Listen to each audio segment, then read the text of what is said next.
Assalomu alaykum, hurmatli radio anglag'uchilar. Erik Uyg'ur radiosiga xush keldinglar. Bugungi Uyg'ur radiomizning yangi sonimizda yana o'xshashda davomliq ozodlik yo'lida izlanish degan tema ostida vatanimizning ichi va sirtidagi Uyg'ur davosiga bog'liq har xil temalarda to'xtalib o'tamiz. Bugun radiomizning 5-sonida Kanadadan mehmonimiz Ruqiya Turdish xonim hozir biz bilan birlikda. Assalomu alaykum Ruqiya xonim, qanday ahvolingiz, yaxshi turamsiz? Va alaykum salom, yaxshimisiz? Rahmat. Ruqiya xonim, biz yaqindan buyon bu Uyg'ur ozodlik temasi ostidagi radiomizni boshlab bugun 5-songa keldik. Oldingi haftalık programımızda şu 22 may Ürümçi vakası haqida maxsus to'xtalib o'tgan edik. Bugün bu yeni programımızdan 5'ini mush tema bilan boshlagan bo'lsak, yaqin kunlardan buyon vatan ichida ko'p qonli voqealar yuz beryapti. Bu Xitoy hukumatini ham to'xtamasdan qonliq bostirib o'tdi. Uyg'urlar bunun qarshi harakatlarni olib beryapti. Ya'ni kundan kunga ko'payib ketib boradi.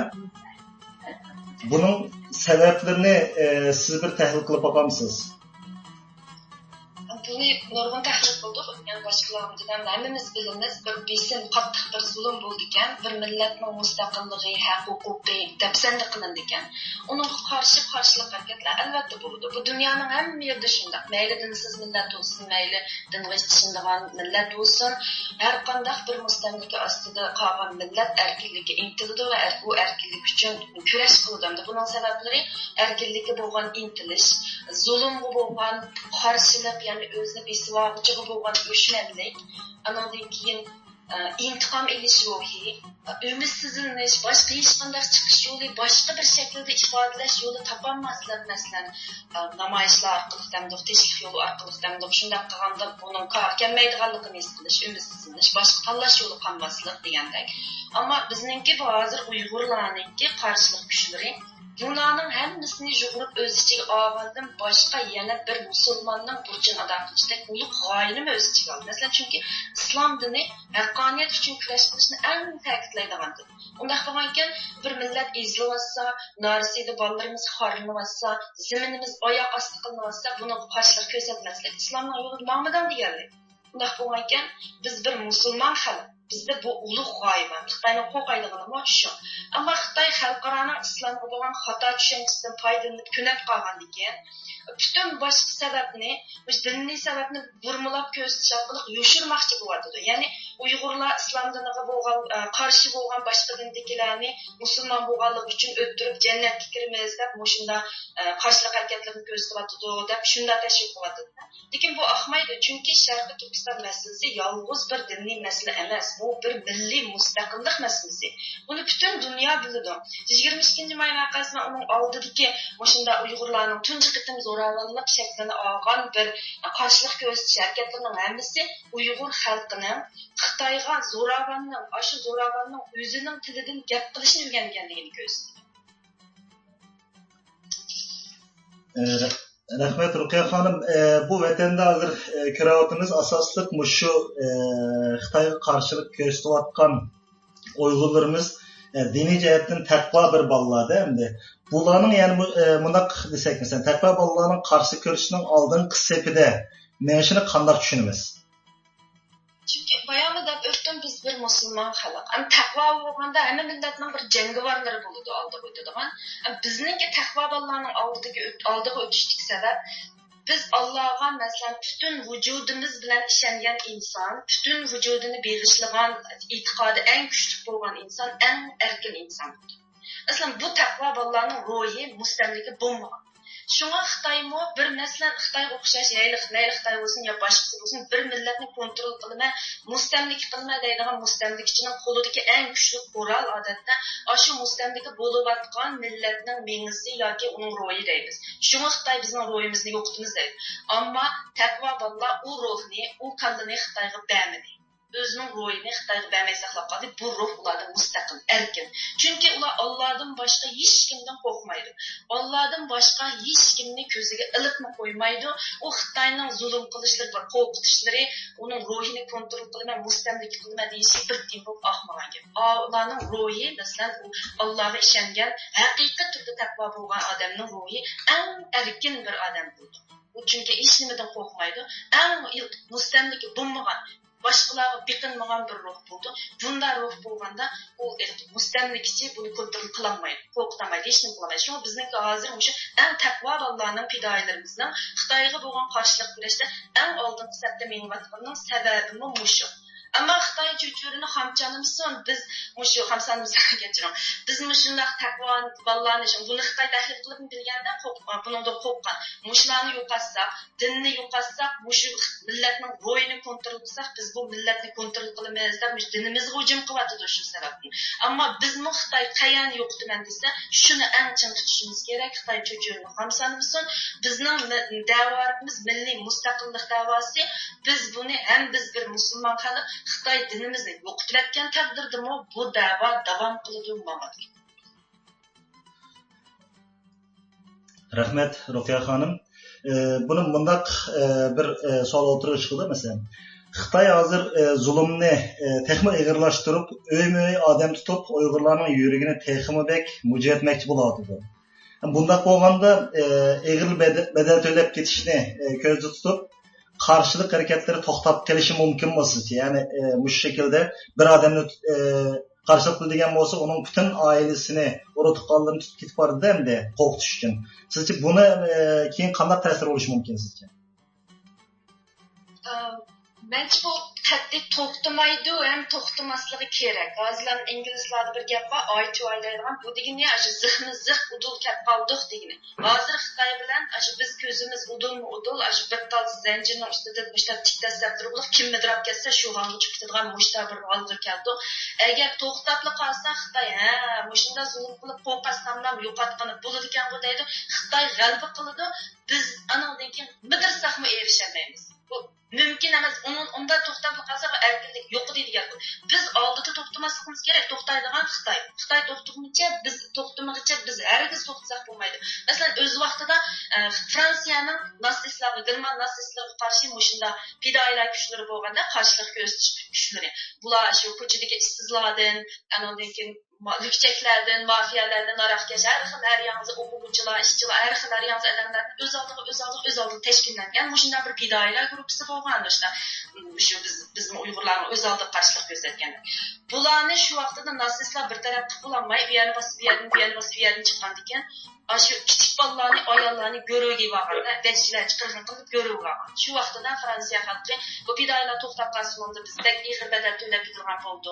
Biz bunda qilsak, bular qo'pab bizniki bu gunohsiz odamlarimizdek chiqib turadigan bo'ldi deb shunday degan vaqtida oxiri bu Fransiyaning pidailer qanday degan biz to'xtab qolgan bo'lsak, biz bittaga ahvolga kelmaymiz. U vaqtda biz mengu o'rnimizdan qo'pmasak bo'ldi.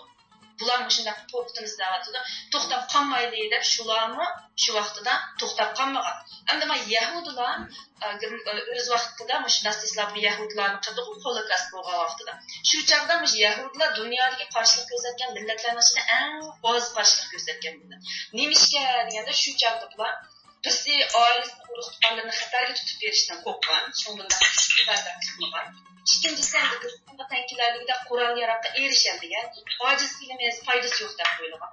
Yani bir taraftan özlüğüden keşlikten erbop kaldı. Biz hiç ne kılmaymış da tursak, çim tursak, bika ki bizni öldürütemeydi o da koyulgan.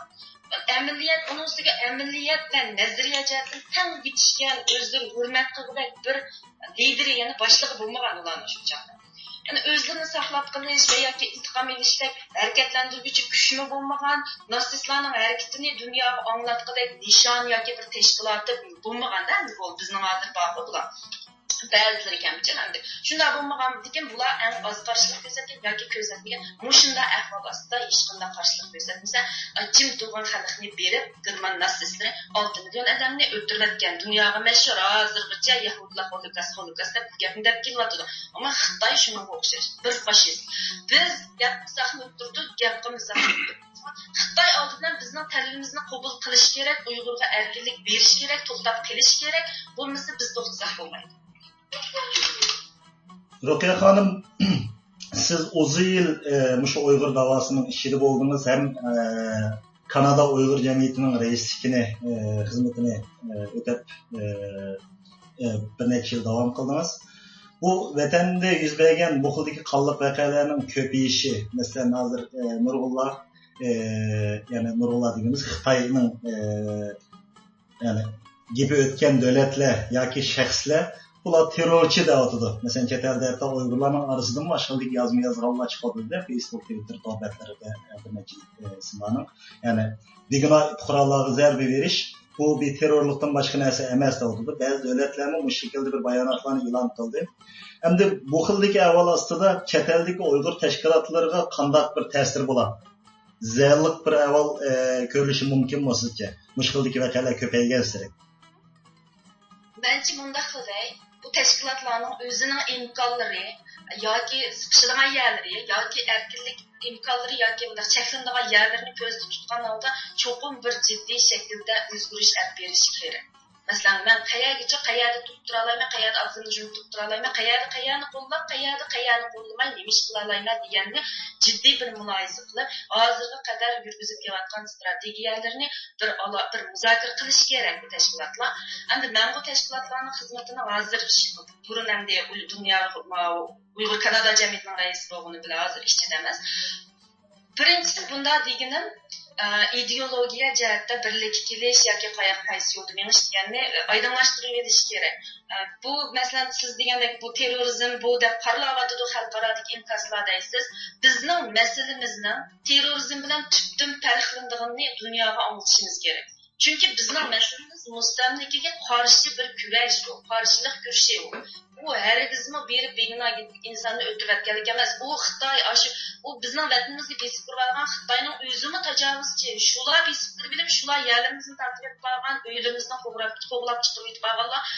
Ular qanday gunohsiz insonlar bo'ladi. Ammo masalan Amerikada portlash bo'lsa, portlash bo'lsa, u xalqning davlatiga boshqa yerdan kelib portlatadi. Ammo Xitoy bizning davlatimizga kelib qo'lida qurol yo'q, hech narsa yo'q. Uyg'urni o'tdasa, u terrorist emas, har kun uyga kirib. O'tgan Radio Free Asia'ga birsini intervyu qilgandim men qishda. Bir odamning uyiga bir oyning ichida 15 qitim kiribdi qurolli. Yotqanlarning ustiga dastlab qotqoqlar bilan bolalarning ichida o'g'it o'tib, baqirib-chaqirib, u yoqda Qur'on bormi, kim yo'qmi, kim namoz. Unda bostirchilik qayerda bo'ladi ekan? Oshlar shu Xitoy shuni qilayotgan. Ular bizning davlatimizga kirib kelib qilyotdi. Ular qanday gunohsiz bo'ldi? Ma'nosida ideologiya jihatda bir oydinlashtirish kerak Uyg'urlar. O'tgan Ma'nat To'xt afandim dedi, bizga Uyg'urning ichiga bo'lgan tashviqot nihoyatda ko'p. Facebooklarda xabarlar bor. Uyg'urning ichiga tashviqotni jiqqanimiz xalqaro qilmayapmiz.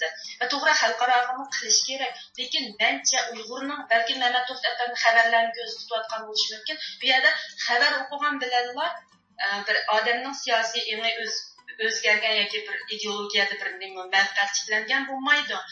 Biz ishchimizga tashkilotlar ichiga siyosiy tashviqotni eng kuchli qilishimiz kerak Uyg'ur xalqiga.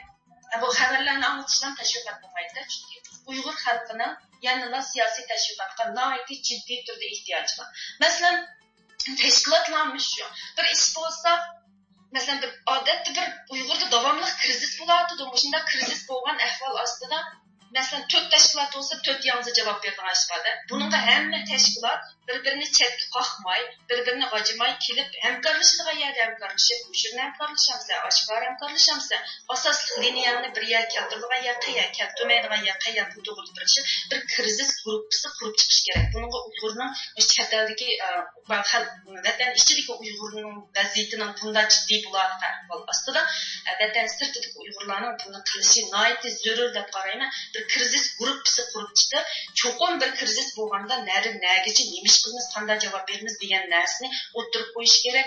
Undan boshqa o'tganda Mehmet To'xta efendimmi dedi bu masalan hozirgacha dunyo hududini ko'zda tutib dedi uning qilayotgan xizmatlarida bir ijodchanlikni yo'q bir o'xshash ishni o'xshashda shunday qilib qilishib qoldik deb buni butunlay qaytaraman agar man bu bek ichida emas bilib ketmayman tashkilotlarni yaxshi xizmat qilyotdi dunyo uyg'ur qurultiyi uyg'urni tanitish uchun ko'p xizmatlarni qildi endi lekin manda bir hozir vaziyat jiddiy bo'lib ketayotgan ahvol ostida bir ijodchanlik bo'lsa bu texmi yaxshi bo'ldi masalan lobbichiliklar berib bizni undaq qildi deb otibni qo'yardi yoki boshqa imkonlarni izlabdi vaziyatimizni istixborot shakliga partizanlik shakliga vatan ichi bilan bog'lanib turishga qandoq ko'tiramiz degan masalani maslahat qilish kerak imkonlarni izlash kerak bir ijodchanlikni paydo qilish kerak Rukiya xonim hozirgi shu oxirgi qilgan gapingiz asosida bir savol so'rasam shu chet eldagi umumiy uyg'urlarning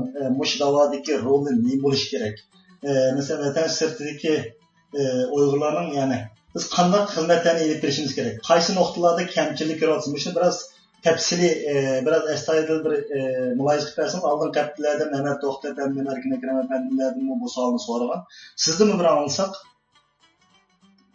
ben hozir dedim tashkilotlarning xizmatini qilib quchib qolgan ahvoldan ijodchanlikni ko'tarish kerak deb buni Mehmet To'xta efendimi degan o'xshash ishni o'xshash da'vatimiz biza nimani shaklini o'zgartirish kerak deb onu hozir dedim shu mushni qanday ijodchanlik ko'taramiz degan vaqtida masalan berib bizni undaq qilyotdi deb dardimizni xabar shaklida anglitib qo'yishlam emas imkoniyatlarni izlash endi buni balki ochiq deb ketgan bo'lmaydi imkoniyatlarni izlab berish bu bir ikkinchisi xalqimiz ichiga tashviqotni kuchli qilish chunki bizni qo'llaydigan yana o'sha xalqimiz bir odam ikki odam lobbichilik qilib yolg'iz bir odam da'vo qilgan ikki odam da'vo qilgan bilan bu ish bitmaydi kaynimizda kuchli uyg'ur xalqi bo'lmasa xalqimiz sizning gapingizni anglamaydi bu yerda da'vo qilgan boshqa davlatmi sen bir tal odam kimga vakillik qilsa deydi shunga xalqning ichiga tashviqotni nihoyatda kuchli qilish kerak o'zimizning uyg'urlarga tashviqotni uyg'urning ishini uyg'urga anglatyapmiz deganlik bu yetishmaydi biz uyg'urning ishini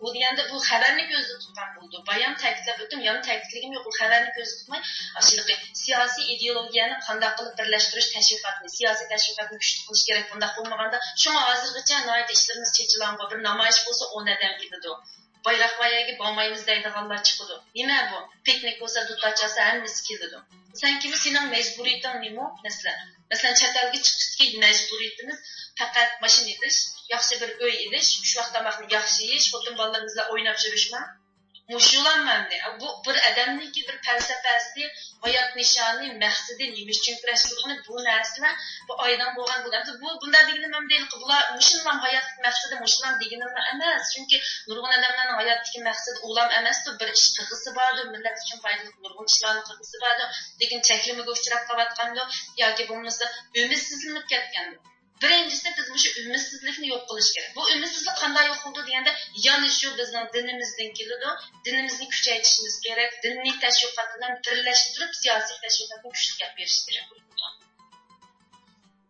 rahmat Rukiya xonim programmamiz bu şekilde devam qiladi programmamizning davomida hozir Kanadadan Ahmetcan Osman efendim ve Fransa'dan Erkin Alnut efendimler bugün biz bilen programda ahirce devamlık birge oldu. Töreninde ben Uygur Halk Nakşı Müziklerden bir iki müzika birlikte anlaylı. Onun ikiyine programımız devam kıldı. Ezkarındaşlar programıga hazırki mesela Rukiya Hanım'dan bergen cevapları karta inkas vermekçi olsanlar, gap qilmoqchi bo'lsanglar Uygur Radio Chekit.com adresiga kirib bu yerdan bizga aloqalashadigan boshqa adreslarimiz bor. Bunun karta bir vositaga qilsanglar bo'ladi. Programmamiz birdan yaxshi muzikadan keyin yana davom qiladi.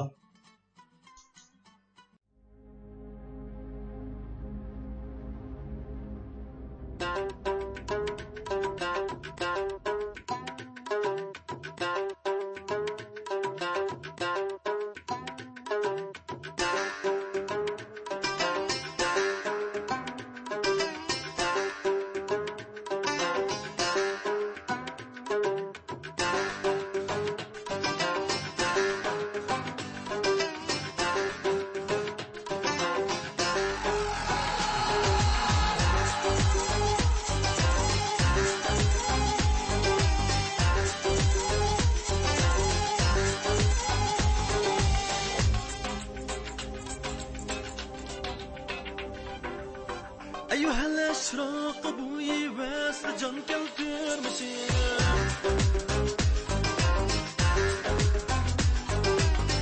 أيها الأشراق أبوي واسل جان keltirmişim Bir güllerine cemalımdan nişan keltirmişim Bir güllerine cemalımdan nişan keltirmişim Örgülüp kaşgar yagen ol xudandaşlar kezib Örgülüp kaşgar yagen ol xudandaşlar kezib Ahurub keriyat roilchi aman keltirmişim Ahurub keriyat roilchi aman keltirmişim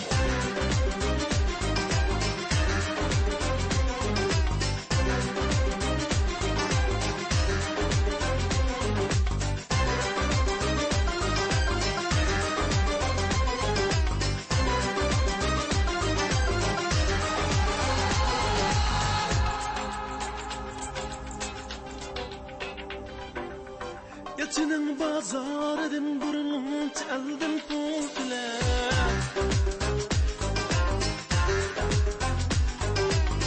Yalçının bazarıdın burnun çaldın pultile Göşü yok mu çay elip ebcez kazan keltirmişim Göşü yok mu çay elip ebcez kazan keltirmişim Gahi şivul gahi lay su gah kulakmadın ötüp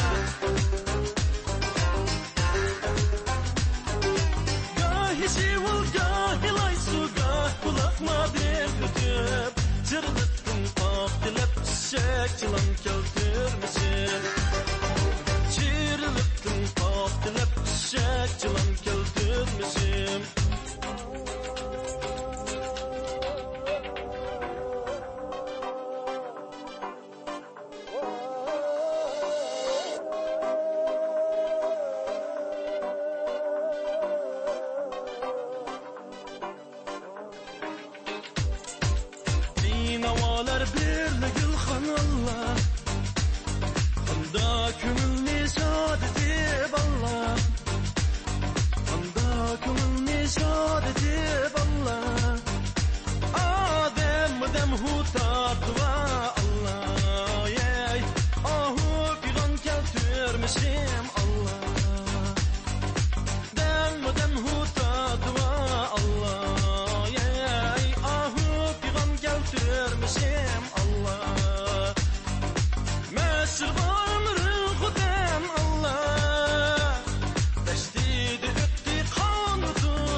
iman keltirmişim Allah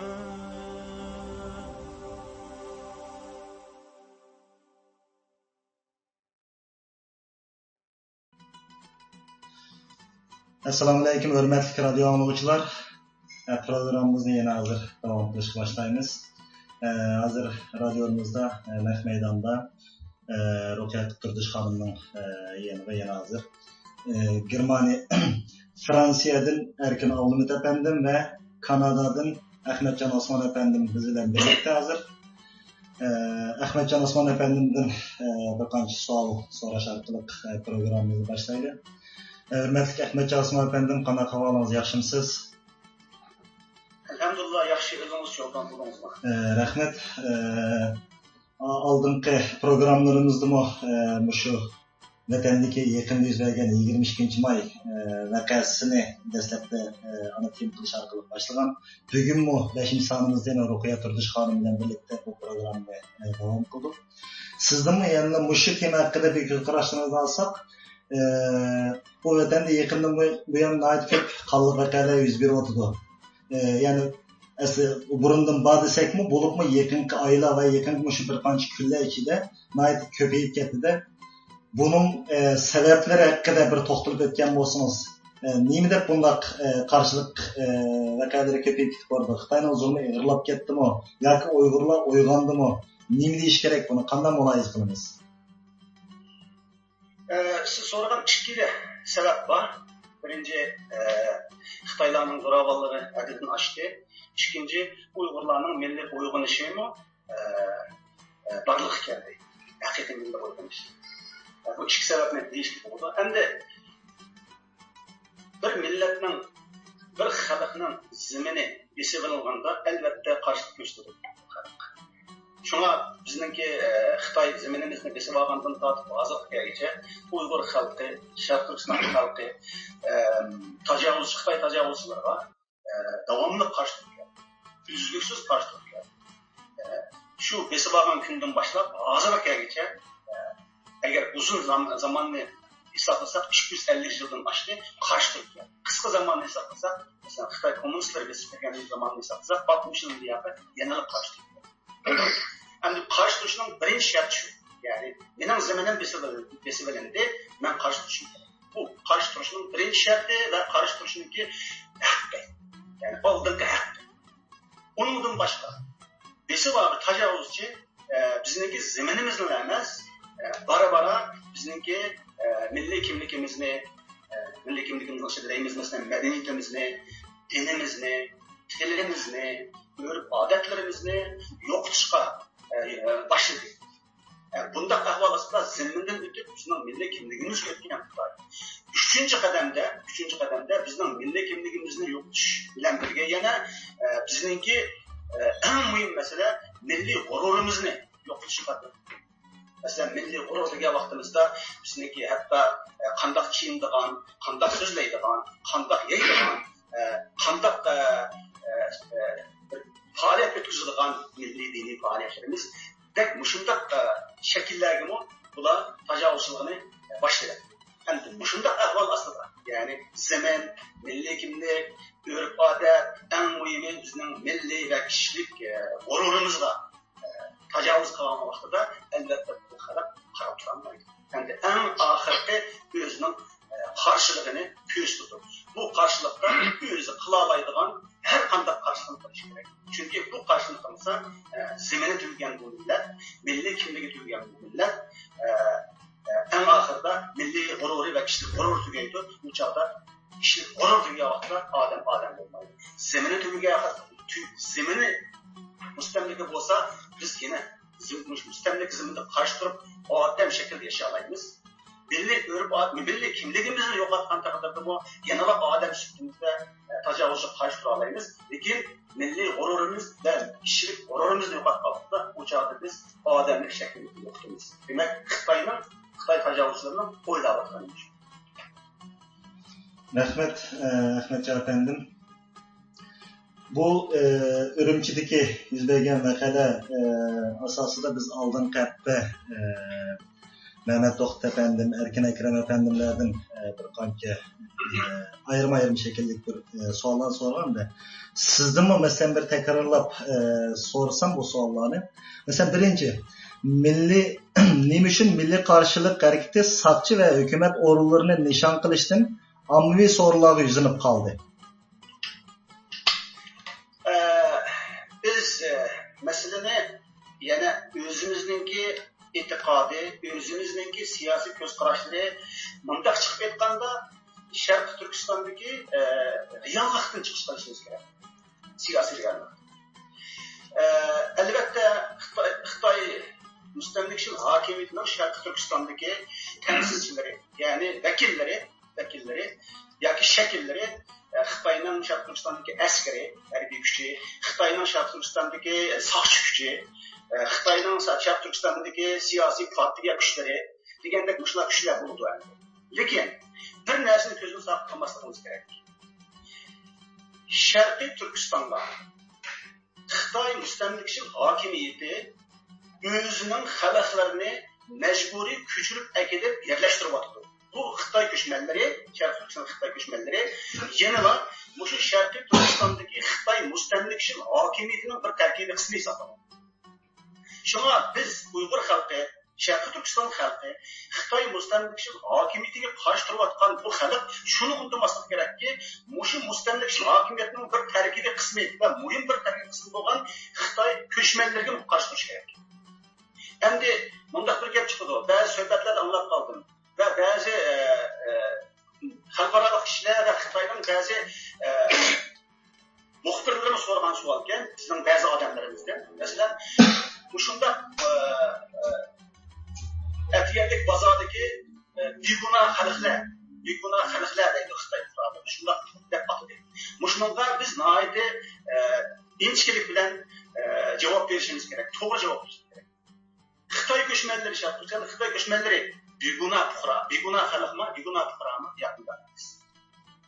Ular Xitoy mustamlakachil hokimiyatning Sharqiy Turkistondagi mustamlaka siyosatini ijro qilayotganlar bo'lsa, Xitoy ko'chmanlari ular qanday qilib begunoh bo'ladi?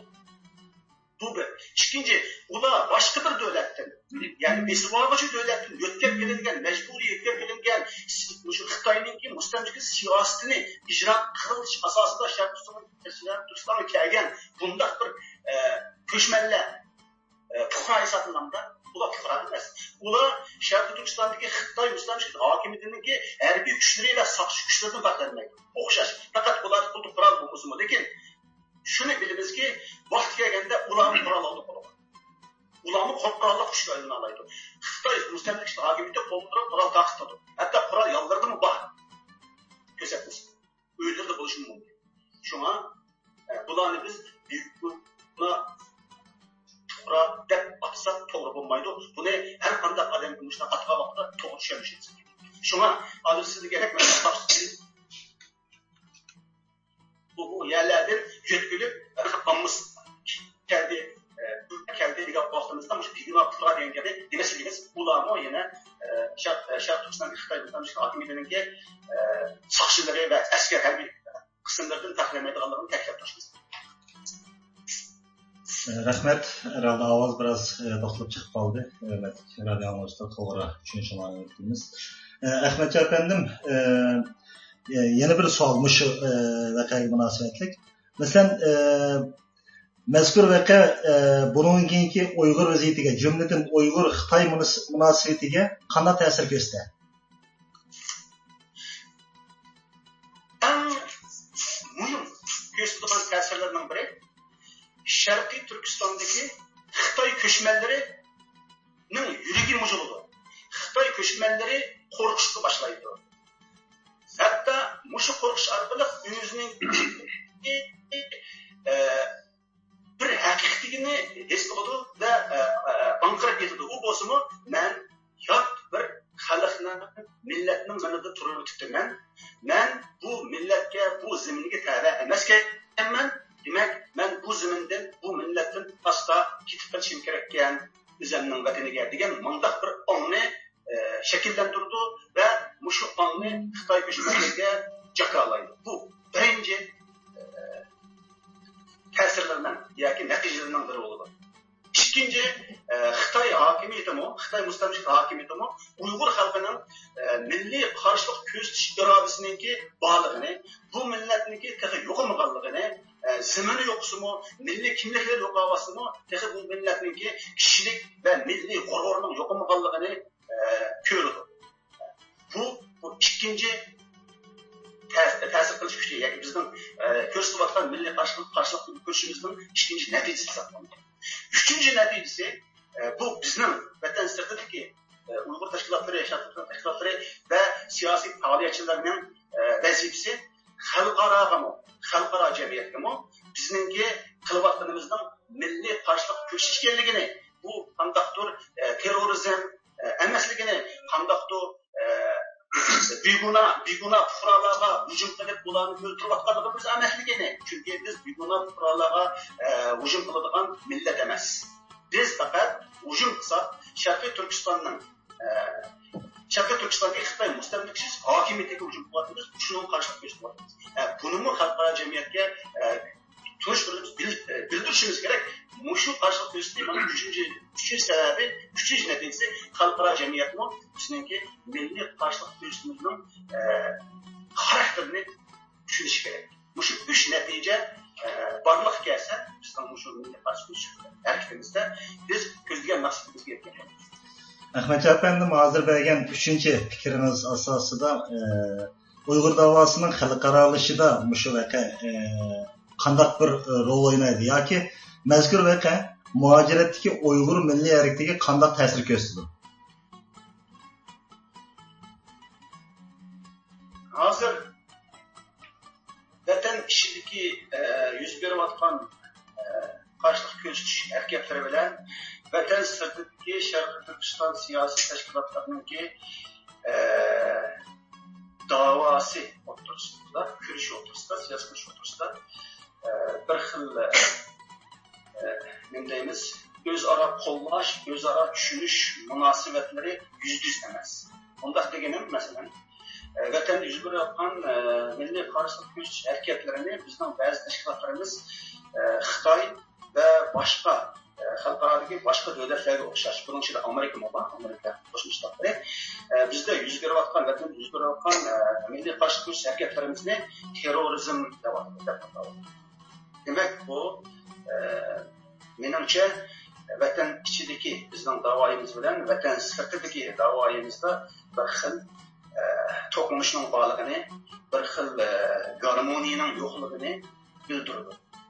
Amaliyotda shu vatan ichida vatanimizda yuz berayotgan milliy qarshilik kurash harakatini terrorizm deb atashga yetinayotgan tashkilotlar chunki bu qarshi o'zlari to'g'rida qarayotgan qarashmi yoki ba'zi sabablar tufaylidan shundoq deyishga majbur bo'lyapti. Buni o'ylanib qo'yish kerak endi.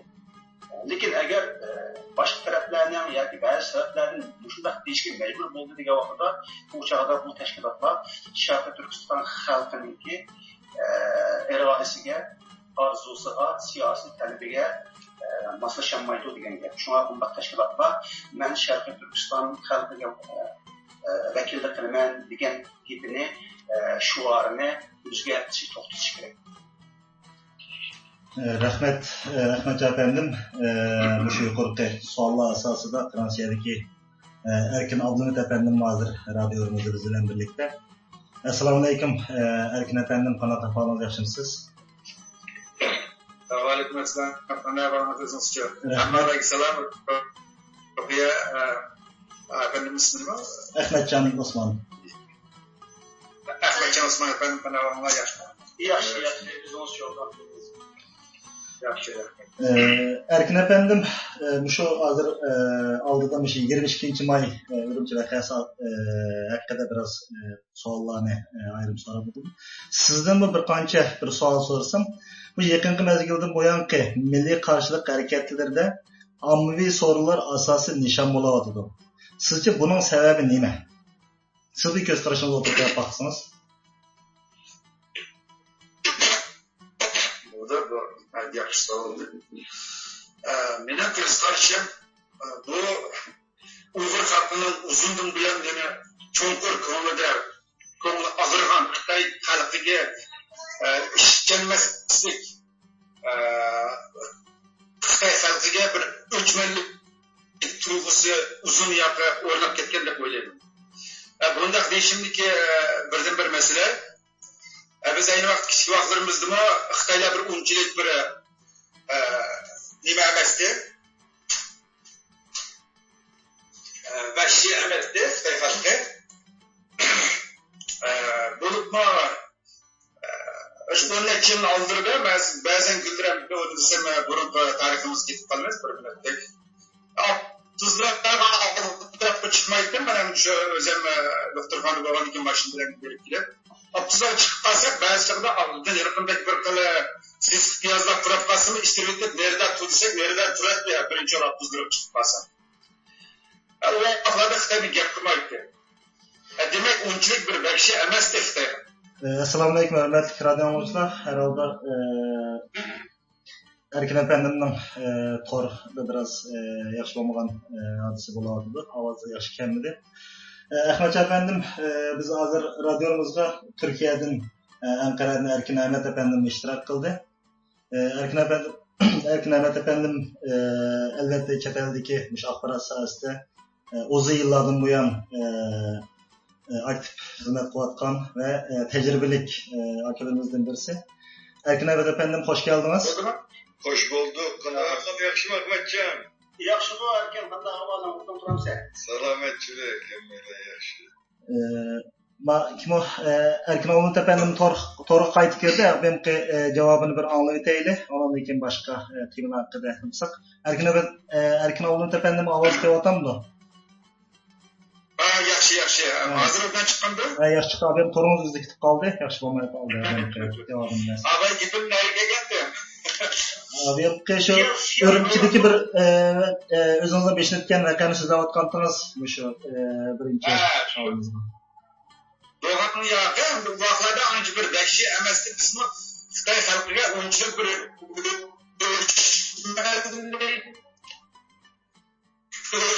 bizden bekmi qarab ketmaydi. Çünkü bu xalqlarni bu ishini yuvashgan ba'zi vaqtlarda ochimizda verto'da bandab o'yishtirsak mı? Unchilik qilmaydi, unchilik o'shamasdi. Ammo bu shu ko'ngil Xitoylar bularga shunda bizni yomon ko'rsatib kundan-kun bizni qattiq bostirgandan keyin bularni biz qattiq bir dushman, bularning qo'lidan hech qanday bir vaqtda bir yaxshilik kelmaydigan tariximizni qarasak shunday bir yosh bo'lib, shunday ilgari bilan kelib bizni suylarimizni uni bilan akirib eshigimizni oldini supurib turib kelib bugungi kelgan vaqtida bizni bir tuvan ko'rdigan Amandaq gaplarni anlagandan keyin bu xalqlarning ko'nglida o'chirish bir xil o'ch bo'lish yo'li qarab mangan. Ondan keyin bo'libmi 2009dan keyin biz o'z ko'zimiz bilan ko'rdik. Bu Xitoy hokimiyati mashinada ekilib harbiylari shu hozirgi fuqaro devatgan abim efendiler bilan Ahmet efendi bilan Ruqiya Ahmet o'tib ketdi. Shu fuqaro devatgan Xitoylarning hammasi shu Bintvan deydigan shu fuqaro kiyingan askarlar bo'lg'ashqa shuni bu xalqlarning ko'nglida cho'nqir o'tirib ketdi 2009da. Çünkü shu mashinada kelgan to'qmoqlarni shu fuqaro devatgan bularning o'zini devatgan fuqaro deganlariga to'qmoqlarni taqib bizni ko'chada urib o'ttirib qilgan vahshiyliklarni ko'rgandan keyin hozir bugungi kunda mayli içimizden çıkan hem de bek dediğini işit ketken muhtemelen olsa onu bilmedim. Mayli hain bulan da muhtemelen bulan da hemmisi bilip gitti bu Xitayning qanchalik bir nachar bir millet ekanligini. Shuningga hozirgi sharoitda bu Xitoy xalqiga qarata mayli fuqaro mayli saqchi hukumat deb o'tmay ayirmaylar hammasi bir xil o'xshash bizga dushman deb qarab o'tirib, mana 22-cheslariga vaqadimi shu fuqaromi, saqchimi, Xitoymi hammasi, hukumatmi hammasi o'xshash dushman deb qarab o'tirib, bu fuqarolarga hujum qilgan bo'lishi mumkin. Chunki u fuqaromi shularniki fuqaro kiyingan armiyasi mudahshatxon. Bu Bintvan deganning o'zi shu. Shuning bilan bu fuqarolarni ayırmayla hücum kılan işi şu. Ama siyasi cihetten etmanda siyasi cihetten etsek bu hem de bazı yanında böyle doğru tapamayız. Çünkü çetemdeki siyaside manda kuraç kinip normal soğudu kılıvatkan manda bir kötüdü jürüvatkan adamlar çetemden siyaside o kura da bir sapla başka bunlar derhal mı? Avrupa olsun, Aksaray olsun iş kaçanda bir Aksaray'ma Uyghur Park'ta, Yaxtay'ın Gönündürük Park'ta bundak bir inkas kaytırmagan. Ama işte dem inkas kaytırdı. Demek bularının andı xalqaranın siyaset cihetten to'g'ramas fuqarolarga hujum qilgani, ammo bu Uyg'urlar biz o'zimizga nisbatan bu to'g'ri deb o'ylayman.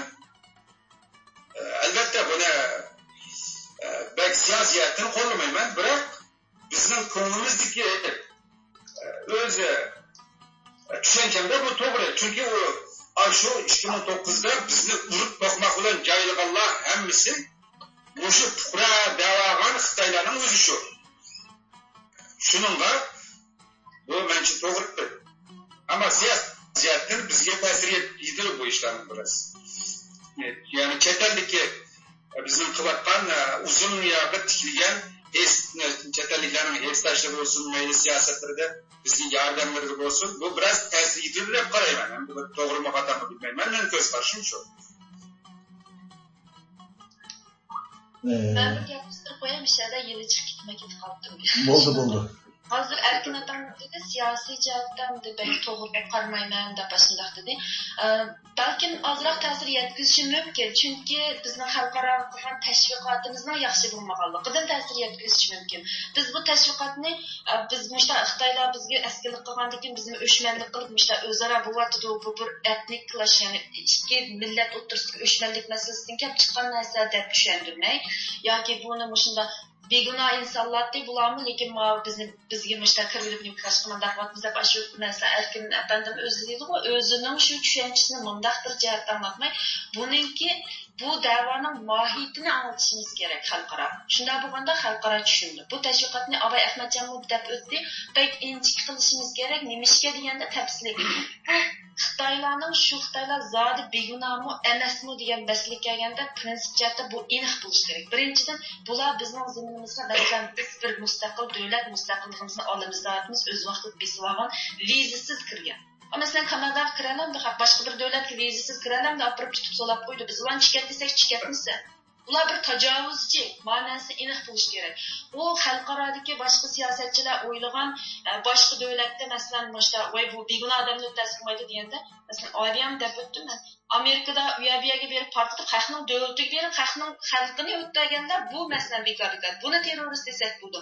Mahaq bizning davlatimizga kirib, bizning xalqimizni qo'lida ishnim yo'q, xalqni davlati bilan millat hokimiyati bilan millat tajovuz qilib, hokimiyatning siyosatini ijro qilib, qilsa bu biz ular qilayotgan qarshilik kuch, ya'ni resistance deb qo'ydi.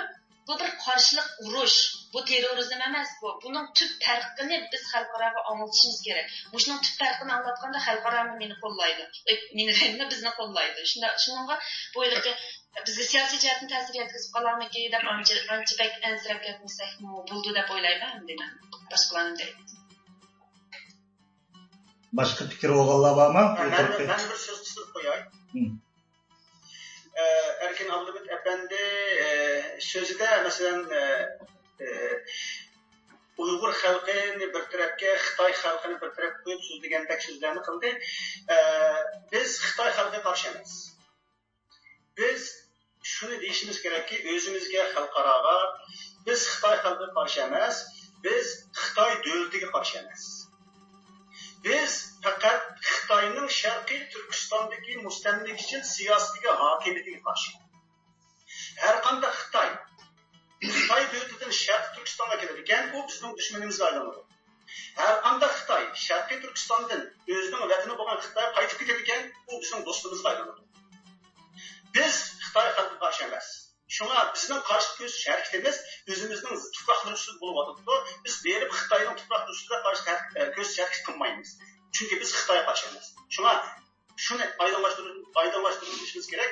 Biz Xitay halkına karşı emas, Xitay devletine karşı emas. Biz fakat Xitay devletinin Şarkı Türkistan'daki işgaliyetçi güçlerine karşı, siyasetine karşı.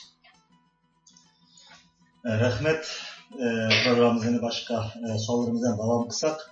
Erkin Ahmet Efendim radyomuzda radyo arkalık bir talep kısam benim akbarat cihette hakikaten okumagallıkken ve tecrübemden azıgalık için Erkin Ahmet Efendim gibi biraz ötküzpeysen şu bir yeni nazik temalar hakkında Ahmet Can Osman Efendim uzun yıllardım yanmış davanın içinde Erkin Ahmet Efendim mi, Rukiye Turduş Hanım mı, hem eylenmiş davanın içindeki aktif insanlarımız.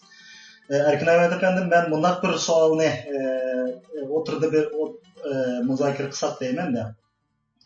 Şu vatan sırtındaki Uygurlar, hem de aldığım kattilerde Alım Seyitoğ Efendim'den, Erkin Ekrem Efendim'den, Mehmet Oğuz Efendim'den, Küreş Atakan Efendim'den bunların sorulan bu suallarını.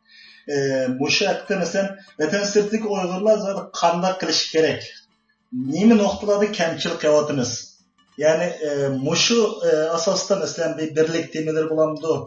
Muşun da siz hem de yakşı düşünsüz vaziyetini ve sizinki bu akbaratçılıkta çeterdeki aldığım qatar turayotgan isimlardan birisiz. Bu şekilde bir programımızda bugün siz bir başqarup nöqtaygan bolsanız. Evet, rahmat. Endi bugün bir neçe buyan yaxshi temalar haqida munozirlar bo'lyotdi. Bu munozirani radiodan keyin YouTube orqali nurg'un kishilar anglayotdi. Anglagandan keyin inkos qaytarganlar bo'ldi. Biz bu yerda men anglagan kishilarning ko'p kishilarning inkosini angladim. Bu yaxshi bir avval endi Uyg'urlarda bunda fikir munozara qiladigan, bir-birimizning fikrini hurmat qilib anglaydigan, uningga ilmiy yo'sinda javob beradigan bunda bir kültür bizda toza paydo bo'lmadi. Shunga bu bir yaxshi bir boshlang'ich. Men abiyatin Ahmadjon Osmonning, Ruqiya xonimning, uningdan erkinlarninki bu so'zlagan burungi temadagi so'zlarni yetişemeye kaldım. Biraz geç kaldım, giremedim. Hem de geldim. Bunun için bu çeteldeki faaliyet, dava hem de uzun yılına yakın 1950-52 yıllardan tartıp devam kılatkan ve dava. Bugün gelgen seviye sel karakıl olmaydıgan bir derecede hem de bunun tarihte bunun asas sekbergen tarihte tunca kadar bu davanı çetelde başlatkan çoğunlarımız var. İsa Yusuf Abdiki, Mehmet'in, Buğra'ya okşaş. Bunların aldı bilen yad edip başlaşımız lazım. Kim? Onadaki bu davanı devam kılvatkallar var dünyada. Devamlaştırmadıdan. Şerif Türkistan davası hemimiz devletimiz halkaralaştı. Halkara sahne gelip çıkıldı. Devletimiz hakikaten suyundurduğun bir neyse bugün halkarada qanday yerga bassak Uyg'urlarni biladigan meyli siyasetçiler, meyli ommaviy tashkilot mas'ullari olsun. Bugün Türkiye'de mesela ilmi akademik yig'inlarda olsun. Sharq Turkiston meselesi her qanday yerde Filistin meselesi bilan birlikte Bosniya, Checheniya o'xshash xalqarodagi Sayprus çoğ meselelerin içinde sanıldığım bo'ldi. Bu mu? Çoğ bir muvaffaqiyat deb o'ylayman. Endi biz hammamiz deymiz Sharq Turkiston davası xalqaralaştı.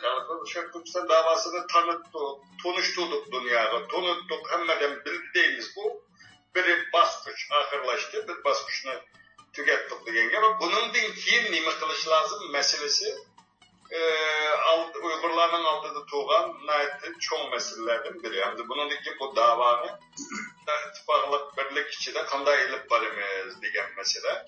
Hamda bir millat degan ittifoqlik bir narsa kam bo'lsa, u ko'proq tilga ilinadi. Ularni qanday yerda o'tirsak, ittifoqlik, birlik, barobarlik deymiz. Bizda shu kam bo'lg'achda deyilayotgan gapda endi. Shunga endi buni mesela men Ahmadjon Osmonga men bir teşkilatınki bir nemesi emas da bir jurnalist bo'lish sifatim bilan bir Uyg'ur bo'lish sifatim bilan hamda mushu dunyodagi mushu ittifoqlik birlik bizning vatandami shu bir kam tarafimiz vatanda bizning eng chong dushmanimiz shu Xitoyninki emperyalist hakimiyeti hamda mustamlika hakimiyeti. Ahmadjon yaxshi o'tirib qo'ydi dedi. Bizning dushmanimiz Xitoy xalqi emas. Xitoy o'zining chegarasining ichida vatanida yashasin, bizning hech qanday nimamiz yo'q. Xitoy bilan yana do'st bo'lib, diplomatiyalik munosabatda yana tijoratimiz bo'ldi, madaniy munosabatimiz bo'ldi. Uyg'ur davlati bilan Xitoy davlati orasida qanday munosabat bo'lgan bo'lsa, munosabat. Ammo bizning zamonga kelgachki biz Xitoyninki bu bizga elib berayotgan besib olgan bo'lg'achki biz Xitoy besib kelgan Xitoyning bu hokimiyatiga qarshi biz Xitoy xalqiga qarshi emas. Ama bugün meyli vatan içinde vatan sırtıda. Şu Xitoy düşman bir taraf tıkalıp Xitoy hakimiyeti bir taraf tıkalıp ki meyli çeteldeki davalarda olsun. Öz ara bazı şu uşak nimeler bilen Uygurlar çık vaktini yoktub koydu. Bunun keyin hem de bu ittifaklık birlikini emelleşip çetelde bu bu davani qanday kuchlantiramiz masalan deyli. Ziyolilar rolini qanday joriy qildirib qildirilmagan bo'lsa, bundan keyin qanday joriy qildirishi lozim. Ondan keyin bizning tashkilotlar qanday joriy qildirishi lozim. Bu bizning maqsadimiz bir tashkilotni birisini aytlash emas. Bu yerki masala problemni o'tirib qo'ysak, masalani o'tirib qo'ysak, bundan ommaviy tashkilotlar foydalansa, bundan keyingi faoliyatida undan foydalansa bir foydali bo'ladi deb o'ylayman. Şu ben Ahmetcan Osman'dan hem de özüm uzun yıllar chet elda yaşadı. Özü şair, Uygurlar arasında tanıngan şair. Hem de bir ziyali buluş tutulan o chet eldeki bu mefkure birliğine qanday şekillendirimiz, bu davanı qanday ilgili ilip bağlı oldu. Bu vaxtki özününki bir köz karışını alay deyman. Rahmet.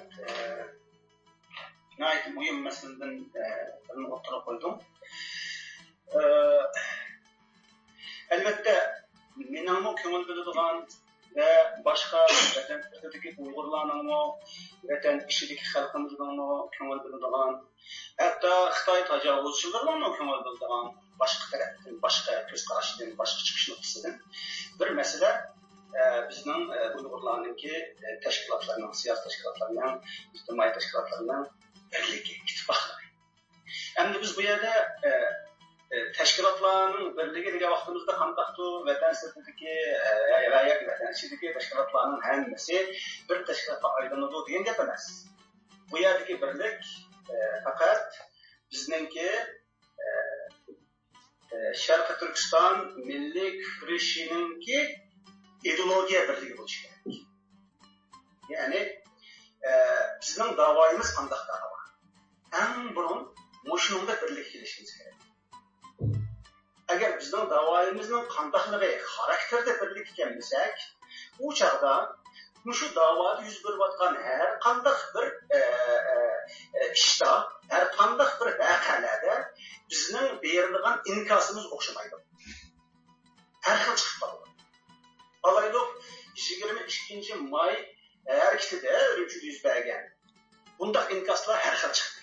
Mesela bazı teşkilatlar bu milli karşılık kuruluş hareketinin bir kısmı ve muşu vakaga iştirak kılışılarını bizim milli kahramanlarımız da baksa, bazı teşkilatlarımızın sözcüleri, bayonatçıları, mesulleri bu vaka terörist vaka ve bu vakaya iştirak kılışılar teröristler de mundaq inkas qaytır. Demek bizde birlikning yo'qligini bildirdi bu ish. Yani bizim ideologiya birligimizni mundaq chiqayotgan vaqtida Sharqiy Turkiston milliy kurashining nimaligini bilmayotganligimizni bildirdi. Shunga oldi bilan bizning birligimiz ideyada bo'lishi kerak. Bizning ideologiyamizda bo'lishi kerak ve milliy kurashimizning xarakterini belgilashda bo'lishi kerak. Shunga oldi bilan men bir shoir sifatida, bir ziyolist sifatida Abay Erkin ta'kidlagandek, eslatgandek, men shu talabni o'tirib qo'yaman. Butun Sharqiy Turkiston tashkilotlaridan vatansevarlik tashkilotlaridan mush talabni qo'yaman. Kelinglar, biz oldi bilan o'zimizning kurishining nimaligini bilaylik. O'zimizning kurishining qandaqligini, nimaligini biz bilgandan keyin, onundan keyin xalqaroga buni deyamiz. Hamda Abay nurg'un masalalar so'zlandi, masalan, Erkin dostumuz Erkin dedi, Sharqiy Turkiston masalasini xalqaroga biz yaxshi anlatib oldik. Endi gap bunday ikkinchi bir qadam kelish kerak deb. Lekin bu yerda men yana Erkinning bu gapiga bir qistirib qilib qo'yay. Menimcha bir yaxshi anlatadi. Agar yaxshi anlatgan bo'lsak, Sharqiy Turkiston davosini xalqaro jamiyatlar bizning milliy qarshilik ko'rish harakatimizni terrorizm demagan bo'ladi. Demak, xalqaro jamiyat bizning milliy qarshilik ko'rish harakatimizni terrorizm degan ekan, demak biz da'voyimizni anlatamadik degan gap. Shunga bizning da'voyimizni anlatamasligimizga sababmi yana bizning birligimiz, milliy birligimizning yo'qligida, ya'ni ideologiya birligining, ideya birligining yo'qligida. Va Sharqiy Turkiston milliy kurishiga bo'lgan qarshimizning birlik bo'lmaganligida degan gap. Shunga eng birinchi shiddatlikni qilgan vaqtimizda anandan keyin biz xalqaroga o'zimizniki da'voyimizni to'g'ri tushundira olamiz. Shundaqla xalqaro jamiyatmi bizning qilayotganligimizning milliy qarshi kurashish harakati ekanligini, terrorist harakat emasligini biladi. Shu vaqtda biz da'voyimizni xalqaroga yaxshi anglab qo'ysak. Evet. Ama elbette ben bu yerde davanı halkara anlattık diye vaxtıda mükemmel hazır. Tamam, çünkü bu halkarada bütünle yakşı anlatıldı manisi de değilgen gibi. Bu yerdeki mesele halkarada dava çok oldu, bilindi. Ama Ahmet Cem'den yakşı bildi. Bu Xitay'da akbarat erkinliği yok. Akbarat erkinliği bulmağa çıkan. Mesela ben Ürümçi vakasındaki ahvalını misal versem, Ürümçi vakası boğa vaxtıda 7. aydan 9. güne Türkiye Başministeri Recep Tayyip Erdoğan Xitay adeta ırkı kırgınçılık bir vatıda o tohtasında bir bayanat verdi. Bayanat vergendeki bu Xitay, Türkiye Başministeri'nin bunda bir bayanat verişine hiç oylap bakmadan. Yana avaz çıkamayıp durudu. Biz yana kıldığımızda kılımız da böyle yaptı. Ona da derhal bir 4-5 kişilik 3 günlük bir heyet de verdi Türkiye'ye. Şimdi bu heyet Xitay'da akbarat erkinliği bulmağa çıkan diktatör mutlak hakim bir ülke, devlet bulmağa çıkan bu yerde fakat Uygurlarının Xitay'a kılgan bir taraflılık aşı öldürülgen, maşinalar otkuyu getirilgen, muşu materyallarından Türkiye hükümetinin aldığı koydu. Bunun için bir yerden heyetler vardı Ürümçi'ye. Baga vaxtıda fakatlı bir taraflılık kaldı Xitay'ın ki materyalini kök etkenlik Müslüman mı muşunda kılamdı. Bu Uygurlar Xitaylarını manda öldürüptü, undakıptı diyen manda ve iddiyanı. Bunu fakat Türkiye'ye gelmez, bütün dünya devletleri Xitay Ürümçi vakasını da anlattı. Bir adam da Xitay çoğun bir devlet, bütün devletlerin küçük bunun kolu da. Hem de menen ki düşergenim hem de bu meseleni halkarada her yıl ziyarıyla ilmi makallar bilen, Amerika teşkilatlar, doklatları bilen, kim başka her yıl yollar bilen, bizdenki yetişken adamımız köpemez Uygurlarla çetelde, her yıl tıllarda yezip, mesela bugün kaç tane ziyarı Ürümçili boğan vakalarını etrafta kaldı, yezip biz halkarada, nopozluk jurnallarda ilan kılaldık. Yani bunları biraz biz Uygurlar yüzümüzdün mü izdişimiz lazım da oylayma ama bir teşkilatla elbette bütün küçü bilen bazı teşkilatla imkanı yer vergen müddetçe bazı nesnelerine anlatıştı, tırıştı. Bunların kim o kılgan hizmetlerine, kılgan vaxtımızda Birleşken Devletler'e nurgun dokulatla yezip verildi. Ürümçi vakası da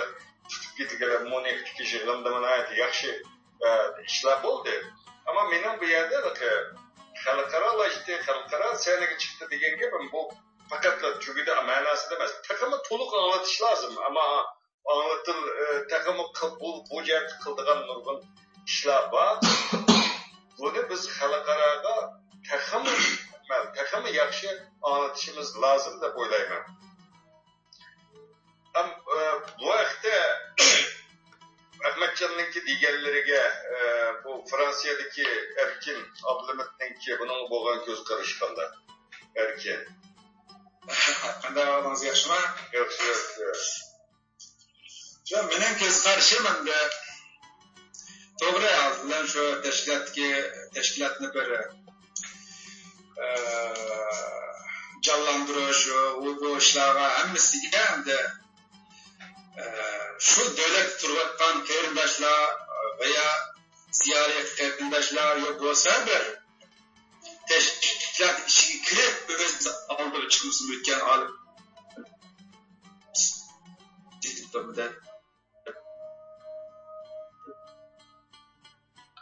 ovoz yo'qolib ketdi. Shu Fransiyadaki de çatakla okşaydı şu.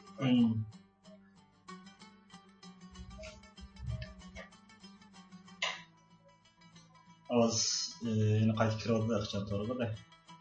Ovozim chiqdi. Biz davom qilaveraylik. Ahmad Efendi'den boshqa mening bu tayyorlab qo'ygan savolim bor edi. Siz davom qilaversangiz.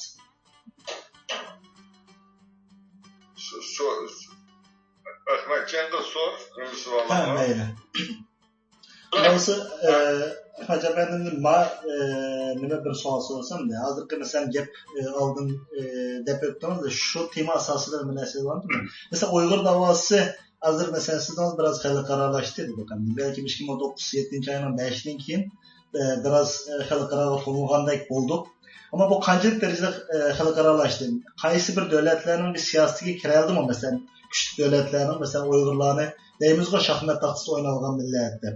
Shu shaxmat taxtasiga haqiqiy kiradimi? Masalan, Amerikada, Yevropada, Tibetlarga o'xshash bir o'ringa kiradimi? Ba'zi Uyg'urlar deydi, biz hozir Tibetlarni ishib ketdik. Biz har qanday yerda bizni yaxshi taniyotdi deydi. Ba'zilar deydi, Tibetlarning hech narsaga yaqinlashmadik, hech bir shaklda mayli Amerika, mayli Yevropa yoki Turkiyaning siyosatlarida haqiqiy Uyg'urlar bir o'tirliqda mana bir davlat siyosatiga kirmadi deydi. Bu haqda masalan Ahmadjon Osmon efendim o'zbekiston davomini ko'zda kelayotgan bir o'yinlardan birisi. Haqiqiy shaklda qanday tushunamiz buni? Hozir shu davoning xalqaralashi degan gapni meni o'ylantirib qo'ydi. Çok hakikaten. Endi bundaq bir misol bereyman. İki taraf urushib qolgan vaqtida, ikki taraf o'zining urushini hal qilmagan vaqtida, yoki bir tarafga foysiz kelib yurgan vaqtida, aniq uchinchi bir tarafga o'zining dardini yetkazadi. Voy kelib mening ma jidilimni o'xshab qo'ysam. Endi xalqaralashtirish degan bu shu. Endi Sharqiy Turkiston xalqi o'zining davosini, o'zining masalasini xalqaralashtirishni xohlamaydi. Nima biz o'zimizning davoyimizni xalqaralashtiramiz? Biz oldi bilan o'zimizning davoyimizni o'zimiz hal qilishimiz kerak. Ya'ni o'zimizning masalasini o'zimiz hal qilishimiz kerak. Bizning oldimizda dushmanimiz turibdi. Biz bular bilan bo'lgan kurashimizni o'zimiz qilishimiz, o'zimiz qilib bir taraf qilishimiz kerak. Faqat bir taraf qilmagan vaqtlarimizda anodiki u chaqda xalqaralashish kerak bo'ladi. Xalqaralash degan gap bizning davoyimiz, bizning milliy qo'limizdan chiqib ketdi degan gap davoyimiz. Endi Sharq Turkiston milliy kurishining, Sharq Turkiston milliy masalasining o'zimizning qo'limizdan chiqib ketib, xalqaraga o'tib ketishini men xohlamayman shaxsan va menga o'xshash xohlamaydiganlar bo'lishi mumkin. Shunga davoyimiz xalqaralashdi degan gap anchalik yaxshi gap emas biz uchun. Biz faqat o'zimizning davoyimizni o'zimiz hal qilishimiz kerak. Shundaqlar vatan sirtida yashayotgan tashkilotlar, turayotgan tashkilotlar, harakat qilayotgan tashkilotlar faqat vatan ichida, vatan sirtida ham Xitoy tajovuziga qarshi harakatlarimizni xalqaroga bizning harakatimizning xarakteri ma'lum deb tushuntirishlar bo'ldi. Va butun xalqaroga bizga bo'lgan nisbatligini va shundaqlar bizning davoyimizning xarakterini haqiqatini bildiraylik ham mushning o'zi kifoya. Yoki bo'lmasa mushunday qilish orqali biz ulardan askarlardan bizga askar akirib Xitoyga qarshi sog'at demaymiz. Chunki biz davoyimizni xalqaralashtirishni xohlamaymiz. Agar xalqaro bizning davoyimizni to'g'ri tushunsa, bizning quvvatqaligimizning milliy qarshi kurish ekanligini bilsa, biz o'zimizning davoyimizni o'zimiz qila olamiz. Lekin biz qilayotganda, biz Sharq Turkiston xalqi Xitoy tajovuziga qarshilik ko'rsatayotganda, endi bu qarshilikning har xil shakllari bo'ladi. Hozir mushundaq shakllarmi qarshilik ko'rsatishning shakli. Mushundaq bo'lgan vaqtida xalqaro jamiyat sen terrorist harakat qilyapsa degan vaqtida Xitoy bilan birlashgan bo'ladi. Xitoy bilan birga bizga yana bizni bostirgan, biz qarshi turgan bo'ladi. U chaqda bizning qilayotganimizni xalqaro to'g'ri tushungan bo'ldi. Shunga bizning oldi bilan deydiganimiz xalqaroga obdan tushuntiraylik davoyimizni, xarakterini yaxshi tushunsin, lekin biz davoyimizni ularning qo'liga tutib bermaymiz. Fikirlar bizning ishimizni hal qilib beradi. Yo'q, biz o'zimiz hal qilishimiz kerak. Shunga bu yerda xalqaralashish degan masalani biz to'g'ri tushunsak bo'lmaydi degan yerimmiz. Bu ham Ahmadjonning fikriga bu qo'shilish mumkin emas. Men shaxsan bu fikrga qo'shilmayman, chunki bugün yer şarılışıvatkan dünya bilişivatkan bu cemiyette Şarkı Türkistan meselesini fakatla Uygurlar bilen Xitaylar'ın ki hal kılışı mümkün emez. Bu biraz dünyadaki meselelerine karışımız lazım. Biz meyle 33'lük Cumhuriyet olsun, meyle 44'lük Cumhuriyet olsun. Şu vakit halkara vaziyetten kurulgan halkara vaziyetten ki şu vaktdaki halkara münasebetlerin ki bizge muvaffak bulmağa çıkan o vaxtda nurgun güçler arasındaki tenqonsuzluktan tüfeyle bu iki cumhuriyetme yok oldu. Şimdi bugün misal versem, şimdi bir meselene, şimdi Xitay dünyada zomager çoğun devlet oluşunu bulumu devatkan bir devletlerdir. Xitay dünya bilen nurgun devlet ve ticareti var. Xitay çoğun devlet olumu deydikken, Xitay'ın ki özünün kanununu, nurgun nesillerini dünyaya uygullaştırışı lazım değil mi? Şu anda bizden bu yerde devatkan, işte insan haklarıydı, buydu, bu dünya anlatıvatkan nesillerimiz, bu bizden ki en ahirki maksadımız emez. Bu bir vasıta. Bu vasıtadan faydalanıp biz Xitay'ın bizge olan siyasetinin ki yaxşılanışını götürüş, bunun dediğin pey asla maksadımız yetiş. Şimdi bu yerde mesela değil, Türkler 70'li yılda kural bilen bazı Seyfurus'unu işgal kıldı. Seyfurus'un ki Türk tarafını aldı. Ayan Rumlarının oldu, iki devlet vardır ayan, iki bölüngen devlet. Hazır bunu Türkiye bilen Pakistan'dan başka dünyada hiç çıkanda devlet tanımaydı. Şimdi bu mesele 30 yıl, 40 yılına yakın Türkiye dünyada anlatmadı. Dünyada anlatışının ki halkaralaştırıştık sebep ne mi? Yok, dedi ki Türkiye miyad bir halk var, bu halkın her hukuka riayet kılgan halde miyad bir iki devlet kurulsun, bu devlet tonunlar. Şimdi Amerika bununla yaktı geçke, hazırlıkça Seyfurus Türk Cumhuriyeti'ne Türkiye kadrının maaşını Türkiye'ye verdi, bütün iktisadın hepsini Türkiye'ye verdi, bekmadı, mustakil olanlarla. Şu an bizden bu Şarkı Türkistan meselesi halkaralaşsa, şimdi ben burada dünyadaki meselelerle biraz karab tahlil kılgan vaktimizde halkaralaşsa, dünya bunun kandan bir mesele ikenliğini bilse, Uygur'un kolu da sen çoğun devletke karşı elip verilevatkan bu küreş. Bizden birden bir evzelliğimiz, bizden davamız haqliq dava bo'lg'achqa dünyada barqaror gap qila olamiz. Chunki zeminimizda besi vargan Xitoy. Ama Birleşken Devletler Teşkilatı'da Tibetler'deki zemini mustamlik qabul qilinib, Uyg'urlarninki şu Şinjan Abdunum rayonida Xitoyning chegarasi altidagi bir zemin deb xalqaro tonildi. Bunun nurg'un qilishga tegishli ishlar var. Bu teşkilatlarning mustamlikka zemin deb qabul qildirish lozim. Bu vaqtda bu teşkilatlarninki ba'zi nimalarning bu vaqtda yig'inlarda davomli kun tartibga kelayotgan masalalar. Shunga men bu xalqaralashish unda sal qaraydigan bir narsa emas. Bu Uyg'ur davosining, Sharq Turkiston davosining eng mo'yim 3 puti bo'lsa, shu putning eng mo'yimlaridan biri deb o'ylayman. To'g'ri. Men şu Erkin Efendi'nin gibi 100% qo'shilaman. Bizniki davoyimizni agar biz xalqaralashishdan uzoq tutadigan bo'lsak, biz chiqqan to'kib ketamiz. Yani egri bedellarni to'laymiz. Hatta agar biz mushtaqa 10 million deb faraz qilsak, bu o'zimizni xalqini biz 5 million yo'qotamiz agar biz xalqarada yo'qotishimiz. Şunun menimcha Erkin Efendi'nin gibi 100% doğru. Biz xalqaralashtirishdan qochsak bo'lmaydi bu davoda. Çünkü xalqaranın avazı çok mu erişimiz gerek? Xalqaranın avazı erişmedi degan gapning o'zi men ba'zan aldaman ba'zan o'zimni o'ldirmanlar degan gap bo'lib qoldi. Endi bu yerda Erkin Efendi'nin fikri bilan Ahmetcan Efendi'ninkini biraz udu tutmagan bir göz qarash o'tiruvchi qoldi-da. Mesela Köreş Kösen Efendi'nin bir maqsadi hammamiz maqtab turib anlaymiz. Uyg'urga faqat Uyg'ur yig'laydi. Diplomatiya ma'nosidagi do'stlik manfaatlar ustiga qurilgan deydi. Endi hozir Amerika yoki Yevropa yoki Turkiya yoki Yaponiya Uyg'ur masalalariga qiziqadi deydi. nima sababdan qiziqdi va qaysi jihatdan yordam beryapti.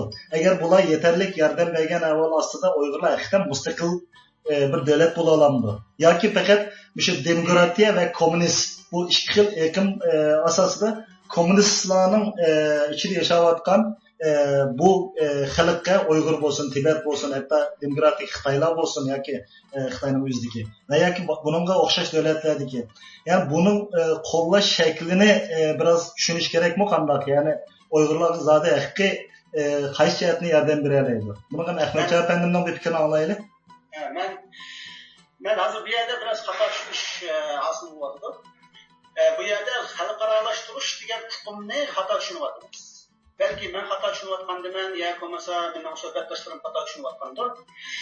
Xalqaralaştırış bilan xalqaraga tashviq qilish almatishning farqi cho'q. Bir da'voning xalqaraga tashviq qilinishi, to'g'ri tushuntirilishi bu zaruriyat. Bulupmu bizninki ziyolilarning, Uyg'ur ziyolilarining vatan sirtida yashayotgan Uyg'ur tashkilotlarining qilishga tegishli oldingi vazifalarining biri. Ya'ni bizning Sharq Turkiston davosini, Sharq Turkiston masalasini, Sharq Turkiston milliy ko'rishini xalqaraga to'g'ri yo'sinda, nihoyat jiddiy yo'sinda va nihoyat keng ko'lamli yorqin shaklda tanishtirishimiz bizning majburiyatimiz. Buni qilmay bo'lmaydi. Buni biz Sharq Turkiston masalasini xalqaraga tunishtirish, tashviq qilish deymiz. Lekin Sharq Turkiston masalasini xalqaralashtirish degan gap, ya'ni Sharq Turkiston masalasini xalqaro jamiyatning jo'risining ustiga qo'yib qo'yib, ustining ustiga sen bizga har qilda degan gap bu. Xalqaralashtirish degan. Endi unda bo'lgan vaqtida ular qanday shaklda hal qilsa biz ma'qul deyishimiz to'g'ri keladi. Belki ular xalqaro jamiyat xuddi Tibet doisi, diniy doisi Dalai Lama degandek, sizlar avtonomiya huquqi talab qilish bilan cheklaninglar. U chog'da biz Xitoy hukumati bilan suhbatlashalaymiz. Bu haqda sizlarning da'voinglarda, chunki sizlar biz mustaqil bo'lamiz deb turibsizlar. Biz Xitoy hukumati bilan suhbatlashamaymiz, chunki Xitoy hukumati Tibetning mustaqilligi degan vaqtida biz bilan suhbatlashishni rad qiladi xalqaro jamiyatdan. Shunga agar sizlar da'voinglarni hal qilamiz desanglar, eng burun o'zinglarningki mustaqil bir davlat emas, balki avtonomiya talab qilganligini desanglar, biz qonunning bu asosida, chunki buni Xitoy butunlay inkor qilmaydi, rad qilmaydi. Shuning bilan Xitoy bilan bir yo'lga kelalaymiz. Sizlarga Xitoy bilan sizlarning da'voinglar haqida muzokara, munozara qilisha olamiz degan bunday shaklda bo'lgan ayni vaqtida. Demak, bizni o'zimizning da'voyimizni xalqaralashtiramiz desak, bu shunday shaklda bo'lishi mumkin da boshqa shaklda bo'lishi mumkin. Demakchimanki, xalqaro jamiyat bizga qo'ygan talablarni biz rad qilolmaymiz u chog'da. Chunki biz bütün da'voyimizni ularga topshirgan ekanmiz, sizlar hal qilib turinglar deb, ular qanday hal qilib bersa ma'qul deb o'qitish to'g'ri keladi. Mening debatga yerim bor. Ya'ni biz da'voyimizni uning ustiga xalqaralashtirishning yana bir shakli bor. Masalan, biz boshqa davlatlarning xalqarodagi boshqa davlatlarning iqtisodiy yordami bilan yoki boshqa tashkilotlarning iqtisodiy yordami bilan ish qilishning o'zimi xalqaralashtirish da'voni. Endi biz har qanday bir davlatning boshqa tashkilotlari, rasmiy, g'ayri-rasmiy tashkilotlardan pul olgan vaqtimizda albatta bu tashkilotlarning o'zi qo'ygan shartlari bo'ladi. Sen bundan qilishing kerak. Eng oddiysi biz ko'rib turibmiz, ba'zi tashkilotlar, ba'zi davlat tashkilotlaridan pul olib uchun bu tashkilotning odamlari Uyg'urlarning orasida biz mustaqillik istaymiz desa, xalqaro jamiyatning oldida biz mustaqillik istaymiz, biz avtonomiya istaymiz desa, Uyg'urlarning orasida Sharq Turkiston yuz berayotgan har qanday voqealarni milliy qarshi qo'yish aktivida deb maqtayotsa, xalqaroning oldida bu harakatlarning hammasi terrorizm harakati debasa, mana xalqarolash degan bu shu. Shunga bunga biz Xo'sh. Shunga xalqaralashtirish deganda to'g'ri tushunaylik. Sharq Turkiston da'vosi masalasi Uyg'urlarning masalasi. Sharq Turkiston xalqining masalasi. Eng burun bunday deganim Sharq Turkiston masalasini Sharq Turkiston xalqi o'zi hujumiga asosida hal qilish kerak. Ya'ni bu da'voning qanday hal bo'lganligini Sharq Turkiston xalqi jaklanishi kerak, qaror berish kerak. Mushu qaror asosan anondan biz xalqaroga tashviq qilib, xalqaroning yordamini etishimiz kerak. Yani bizdeki siyasi talebimizni xalqaro jamiyat belgilab bermaydi. Yok, bizning siyasi talebimizni yüzümüz belirleyişimiz gerek değil. Mağlup. Lakin xalqaro iş bilan xalqaro bo'lgan tashviqotni aralashtirib qo'ymaydi. Şimdi bu Şimdi başlarken to'xtalamiz. Men meyada Ahmetcan da'vatgan xalqaralashish, xalqaralashtirish bu hukm jihati bizningki tushunishimiz o'xshamaydi ekan-ku. Şimdi men nimani tushunaman desam, masalan, men hozirgacha bu shu da'vaning ichida, shu nimada bo'lib, mening tushunigim shu. Şimdi xalqaralashtirish uchun, xalqaro sahnaga buni elib chiqish uchun xalqaro anglitishlar. Bu ikkisi bir-biri bilan munosabatli narsa. Xalqaralashdi degan gap bu davoni ma'lum bir davlatga topshirib berdi degan ma'noga kelmaydi. Bu yerda Tibetlar, biz Tibetni misol qilaylik. Amerika kongressida Tibetlarni kültür, til, jihatdan qo'llash deydigan bir qabul qilingan, Amerika kongressida qabul qilingan bir qaror bor, bir ma'qullangan bir qonun bor. Shu qonun bo'yicha Amerika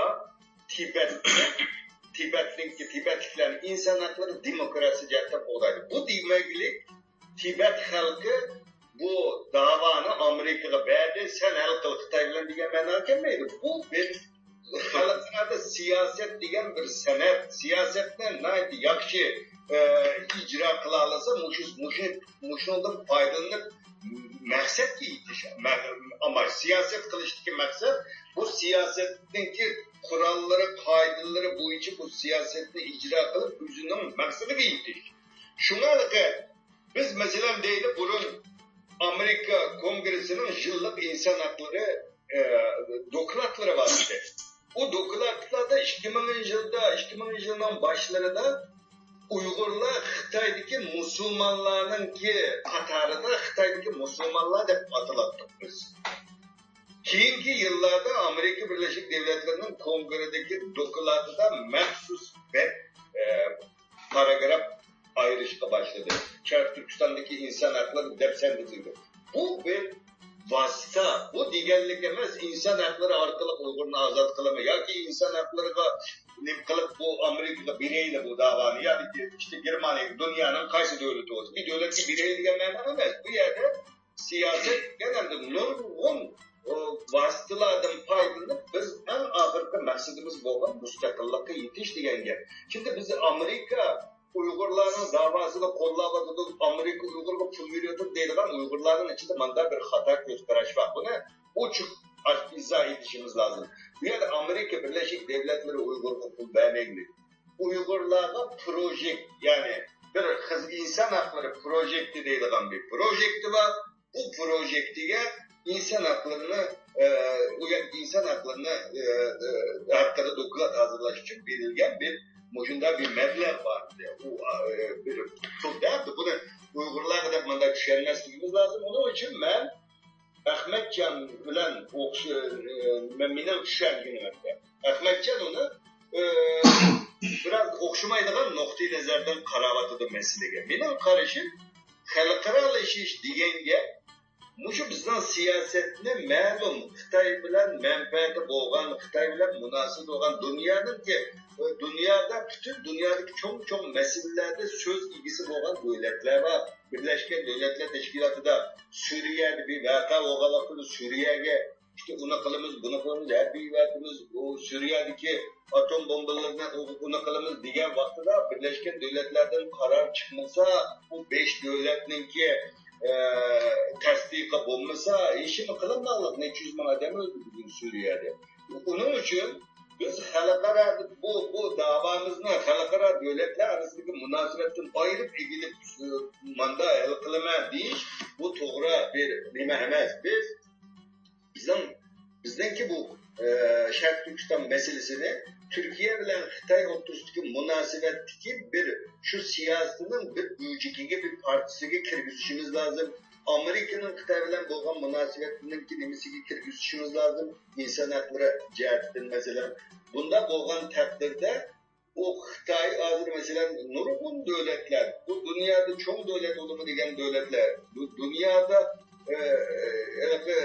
dünyavi bazı bir nimeler var. Mesela insan hakları demokrasiye okşar. Bütün dünyada hemeden noktalara yakalayan, bula digerlik emez.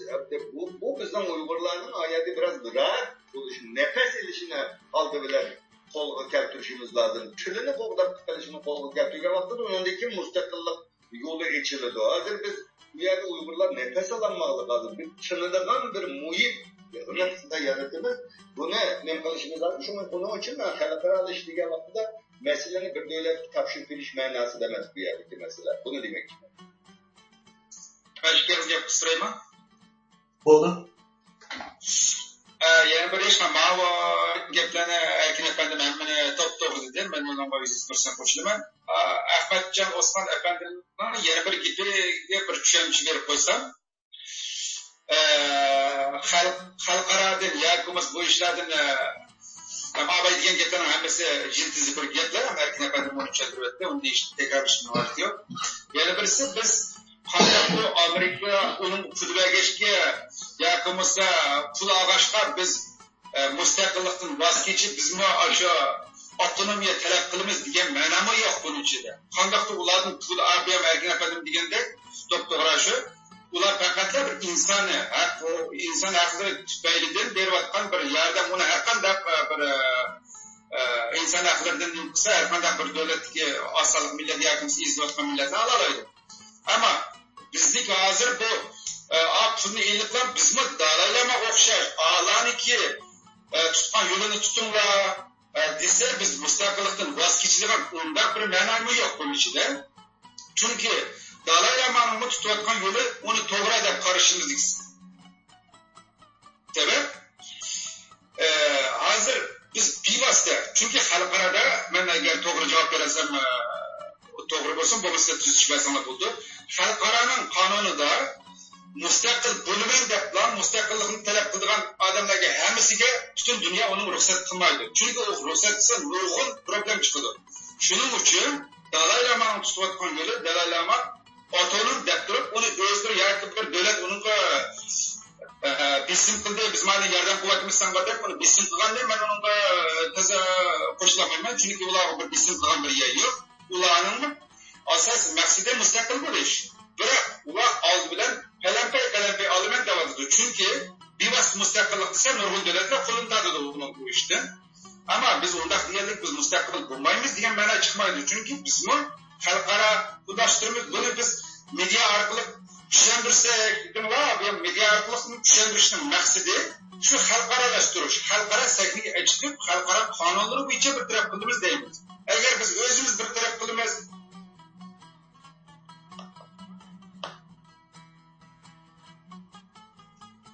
ovozi qolib ketdi yana.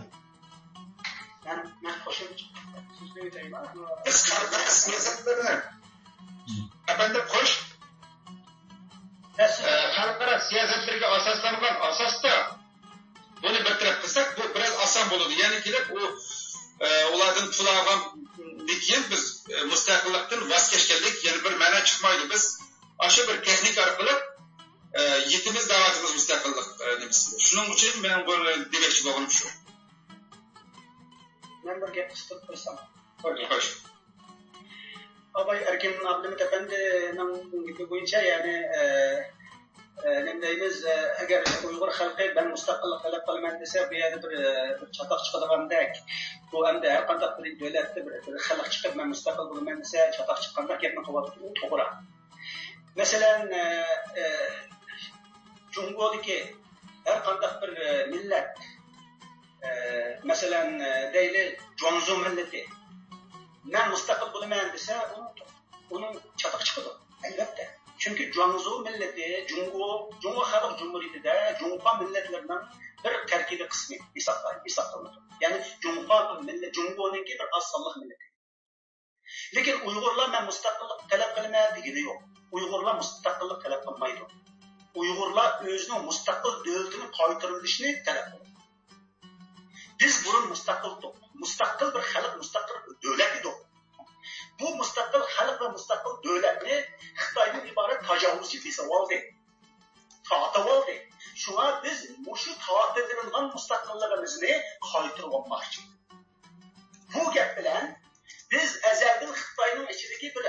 mustaqillik millat edik. Hozir endi mustaqil turishni o'ylab qoldik degan gap bilan bo'ladi bu ishga.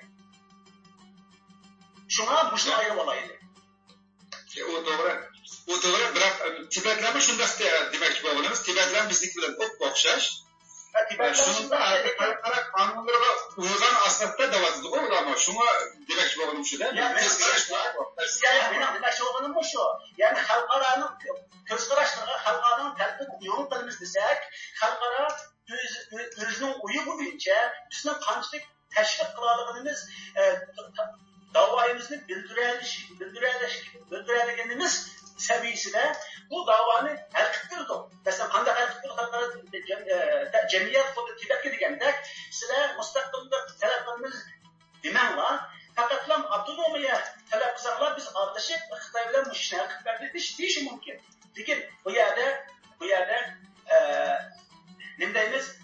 Tibet bilan bizning o'xshamaydi degan emas, Tibetning o'xshash davoimiz. Lekin bizning davoimiz bu yerda Tibet xalqaro jamiyatga mushu o'ziniki davosini mush shaklda hal qilib berishni o'ttirib qo'ygan ekan, Tibet xalqini Dalay Lama masalan ma'qul bo'ldi. Biz avtonomiya talab qilib, mustaqil talab qilmaymiz. Lekin Sharqiy Turkiston xalqiga masalan xalqaro jamiyat sizlar mustaqillik talab qilmanglar, avtonomiya talab qilinglar, andan keyin biz aralashaylik bu ishlarga desa biz nima deymiz? Gap bu yerda. Bu meselede çok xalqarada yaxshi atalgılar, yaxshi narsalar var. Biz öz takdirini özü belgeleş degan vaqtida bunun içinde mustaqillik var. Şimdi Tibetlerini biraz biz Tibetlerindeki şu avtonomiya dedi, Dalai Lama onu dedi de şunu da biliriz. Tibet'te iki çoğun grubu var. Biri Tibet Yaşlar Teşkilatı var. Bular çoğunlar bilen kichiklar jidal qilmaydi. Ikkinchisi nim qilgan, o'zaro nim qilgan, biladi bir-birining nimasini. Yoshlar mustaqillik deb baqiradi. Dalai Lama oliy avtonomiya deydi. Bular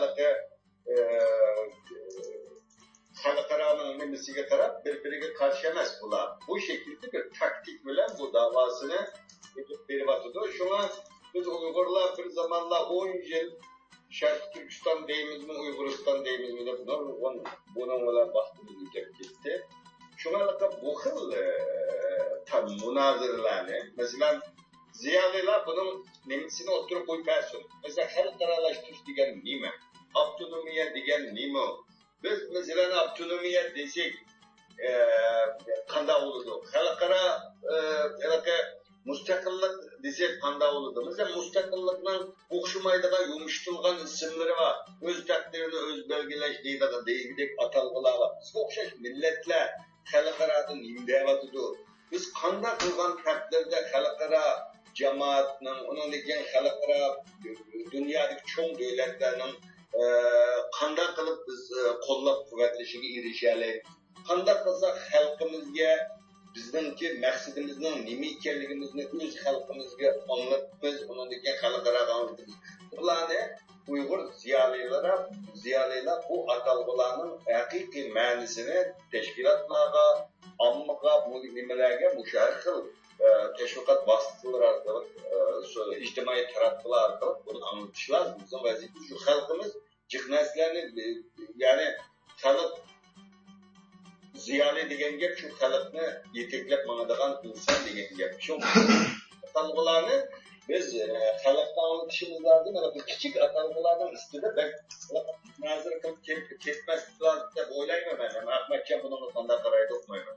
Yaxshi taklifni o'tirib qo'ydim, to'g'ri taklif. Mush taklifga ba'zi gaplarni men deyishdim. Buni bir masala ustida qisqa o'tib ketay gapni.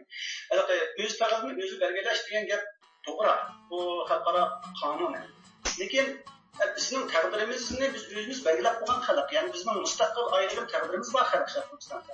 Bu taqdirimiz Xitoy tajovuz tarafidan dafsan qilingan taqdir. Shunga biz endi shu dafsan qilingan taqdirimiz haqida qarash qilyapmiz. O'z taqdirimizni o'zi belgilab qo'ygan xalq, ya'ni o'z taqdirimizni qanday belgilaydi? Shunga biz azaldan mustaqil yaşagan bir xalq, mustaqil davlatimiz bor xalq, bizning davlatimiz Xitoy tajovuz tarafidan musodara qilindi. Mush musodara bilan davlatimizni qaytarganmiz degan gap. Mushular men buni qilmaydi, so'zlamaydi. Lekin sizning degan gapga to'g'ri. Uyg'ur ziyolilari, Uyg'ur mutafakkirlari Uyg'ur davosida oldin o'rin o'tib, oldin o'rin deganda qandaqdir tashkiliy jihatda emas, mush ideologiy jihatda oldin o'tib, bizning vatan sirtidagi davoninki yo'lini, xarakter masalalarini qandaq davo qilganda, qandaq usulda vaqtida to'g'ri unumli bo'lganligini bir o'ylanish kerak. Chunki endi Abay Erkinmo deb o'tdi, Erkin Ahmad davo Sharq Turkiston davosida ziyolilarning roli nəhayət çoğ bo'ladi. Mushunga asosan ziyolilar bu masalada bir narsa deyish kerak va yoki bir harakatlar qilish kerakdir. Endi hozir mush munosabat bilan men bir gapni dey. Masalan, biz Kanadada Sharq Turkiston madaniyat markazi degan bir markazda bu yilning 9-oyida, 9-oyning 4, 5, 6 kunlari bir ilmiy muhokama yig'ini etishni o'rinlashtirdi. Bu yig'inni mana Erkin Afandining deganiga o'xshashdan mushu g'oyani, mushu maqsadni asos qildi. Masalan, biz bu yig'inda ilmiy muhokama yig'ini 3 kun kechiladigan bu yig'inda nurg'un bizning shu xalqaro tashkilotlardagi siyosiy faoliyatchilar, tashkilotlarning strategik siyosatini ko'zlagan siyosiy faoliyatchilar, shu vatan sirtida surgunda yashayotgan Uyg'ur ziyolilari, barliq Uyg'ur ziyolilari va har xil tashkilotdagi, har xil iqlimdagi mutafakkirlar, diniy ulamolarni chaqirib, biz rasmiy chaqirib, akilib, shu yig'inda Sharqi Turkiston masalasining o'rtaq strategiyasi, Sharqi Turkiston masalasining milliy kurashimizningki xalqaro qanday anglitanishi, qanday xitob qilinishi, ya'ni bizning davoning qandaqligini xalqaro qanday anglatish. Shu masalalar haqida shundaqla bizning vatan sirtida kurash olib borayotgan tashkilotlarimizninki bir xil deb o'tgandek ittifoqligini, birligini, yani bir tashkilot ayrilish emas, ittifoqlik birligi, ya'ni maslak birligi, ideya birligi, g'am qayg'u birligi, kurash birligi deganlar. Mushunday birlikni amalga oshirish maqsadida biz shu muhokama yig'inini o'rinlashtirdik. Demak, bizmo masalan hech bo'lmasa shu Kanadada yashayotgan ziyolilar, Kanadada yashayotgan Uyg'ur xalqi, mushundaq masalalarni o'ylayapti. Shunga endi barliq vatan sirtidagi barliq tashkilotlar va ziyolilar, ulamolar bizning shu chaqirgan ilmiy muhokama yig'inimizga aktiv qatnashib bersa, shu masalalarni ziyolilar o'tirib bir muzokara qilsa, menimcha bir yaxshi o'yin bo'ladi deb o'ylayman. Chunki buning maqsadi nima desak, eng oxirida bir avvalgi Ruqiya Turdish xonim deb o'tgandek krizis gruppasi tashkiliyalandi yo'q. Masalan, har qanday mushlar kriz yuz berganda, kriz degan vaqtda masalan 22 may harakati yuz berganda Urumchida ba'zi tashkilotlarimiz buni milliyat qarshi kurash harakati desa, ba'zi tashkilotlarimiz buni terrorizm desa, mana shunday o'xshamagan bayonotlarning oldini elishmi bir kriz masalasini hal qilish bo'ladi. Shunga shunday bir kriz gruppasi tashkiliyalandi. Bu gruppa anamning bütün tashkilotlarningki qanday so'zlash, qanday gap qilish, qanday o'ylash, davoni qanday turishtirish degan shunday yo'llarni sinab berayapti deganga o'xshash masalalarni hal qilmoqchimiz. Bu masalada keyin munozara qilamiz da şimdi bu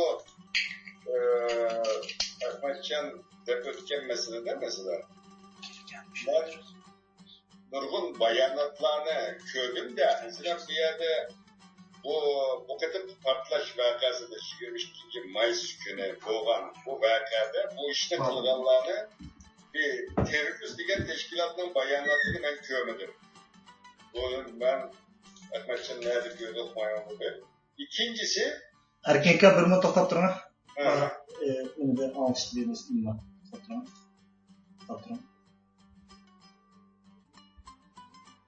Özgen geliyor mu ses? Baksana şimdi. Toxtab qolamiz. Kesilib ketdi mi? Endi keldi. Oldu. O da emmala bağlı. Ba. Şimdi abiyetin Ahmetcan bir mesele de koydu da hemen bir izahat koyayım. Hem de bu 22 Mayıs günü bu Ürümçi'de boğulan, bu Sayvağır ayında boğulan Artutuş belgesini kılganlarını böyle uçup teröristlerden eğitliğin bir bayanat görmüdür. Uygur teşkilatları kılgan. Hem bunu cevapkarı Xitay bu aslında bu vakanın keltip çıkarılanınki Xitay'ınki kata siyaseti bu xil bayanatlar verildi ben görmedim bu bir. İkincisi şimdi Uygur ziyalılarının vazifesi şu buluşu lazım. Mesela bu Kirzis merkezine bir vaka boğan vaxtıda mesela mesela bu xil vakalarda derhal telefon yığınları eçilvadı da dünya Uygur telefon yığınlarına eçil kanda bayanat verimiz bulan muzakereler buladı da bazı mesela kılınmadı da ama yeterlik mi dese bu yeterlik demez takımı küçültüşümüz lazım bu bir. Ziyalıyla böyle krizis merkezi kuruşamaz mesela bu teşkilatla başkurduğunlarla böyle yetekçi iddiye yani bu xil halkaradaki bazı hukumlarını teşkilatlarından adamları bilip gitişin adayım. Bütün dünya devletinin ki rehberleri Obama'dan tut Recep Tayyip Erdoğan'ın bütün dünyanın liderleri hemmenin bilişi şart emez olabilmeydi. Ulanın etrafında nurgun, meslakçı, ziyalılar buludu. Ulağı yol köktürdü, o boyunca manalı. Biz Uygur ziyalıları şunu kılışı lazım. Bunun da depke gelmezse. Mesela bunda hukumlar var. Bunlarda nurgun hukumlar var. Bunu biz meyle Ceneve'de çılganalık şıkıllarda olsun, ilmi mahkeme şıkıllarımızda bunu tartışmadığımız ama ziyalılarının, katlaşkan ziyalılarının sahne bütün dünyadaki ziyalılarının emmisi katlışı lazım, katlışı lazım, bu toluk katlaşmalıdır, bu ayrı bir mesele. Ama benimki demek ki oğlum ziyalılarının ki vazifesi bir yerde bu halkaradaki bu hukumlarını doğru izahlap teşkilat rehberlerine, halkımızga bunu aydınlatsak, ondan keyin bu davanın ilgili menişine yol kökterleyimiz de boylayım yani.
Azıdar bu da bugün bağrıydı her can azıdar.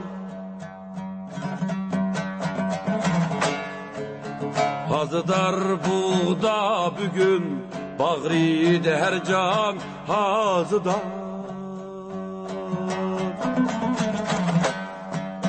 Yaş döküp Kaşgar ili yığlaydı turpan azıdar. Yaş döküp Kaşgar ili yığlaydı turpan azıdar.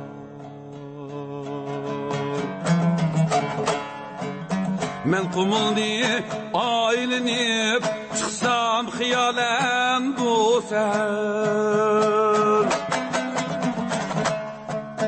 Kaygıda kütkül şehir sehrad dikkan azıdar.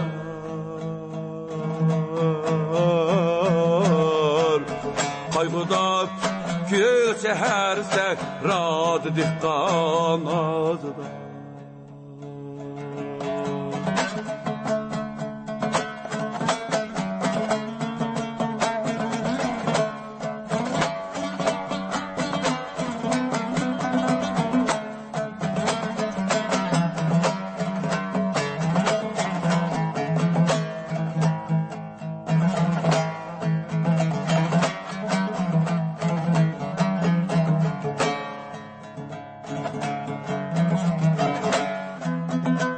kirsenlar güdekler undu gülmenlar lekin ehli gül matemdidir tamam reyhan azdır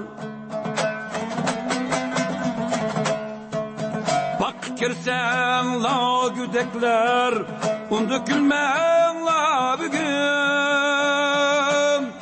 ehli gül matemdidir tamam reyhan azdır Maysum bul cim buluşsa vece ketküzdün dimem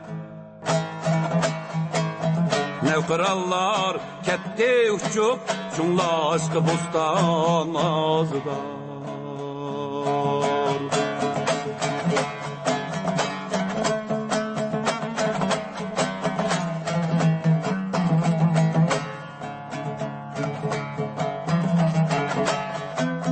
Tolgunup irtiyeş ili tarim tümen deryasını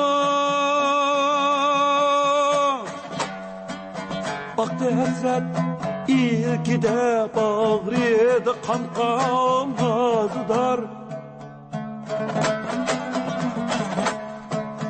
Tolgunup irtiyeş ili tarim tümen deryasını Baktı hasret ilkide bağrıydı kan gazıdar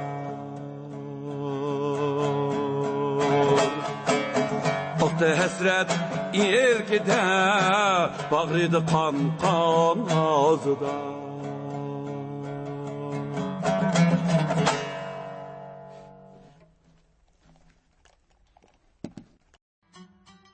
Assalamu alaikum, hürmetli radyo anlıqçılar.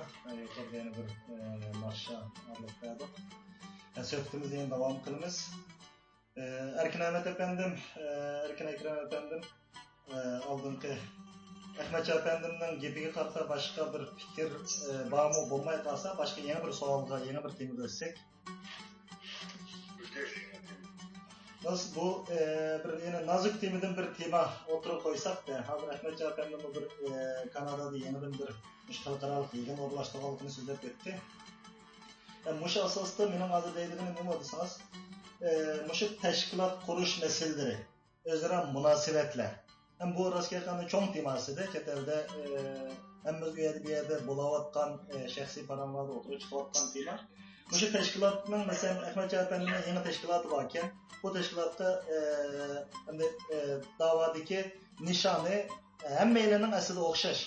Yani Şarkı Türkistan'daki Uygur halkı erkin azade yaşasın ve mümkün olsa yani bazı teşkilatla her xil şekilde olsun ahırkı nişan o avtonomiya emas başka narsa emas mustaqillik umum Uygurning qalbidagi bu andicho biz bu yerda erkin deysek bu narsani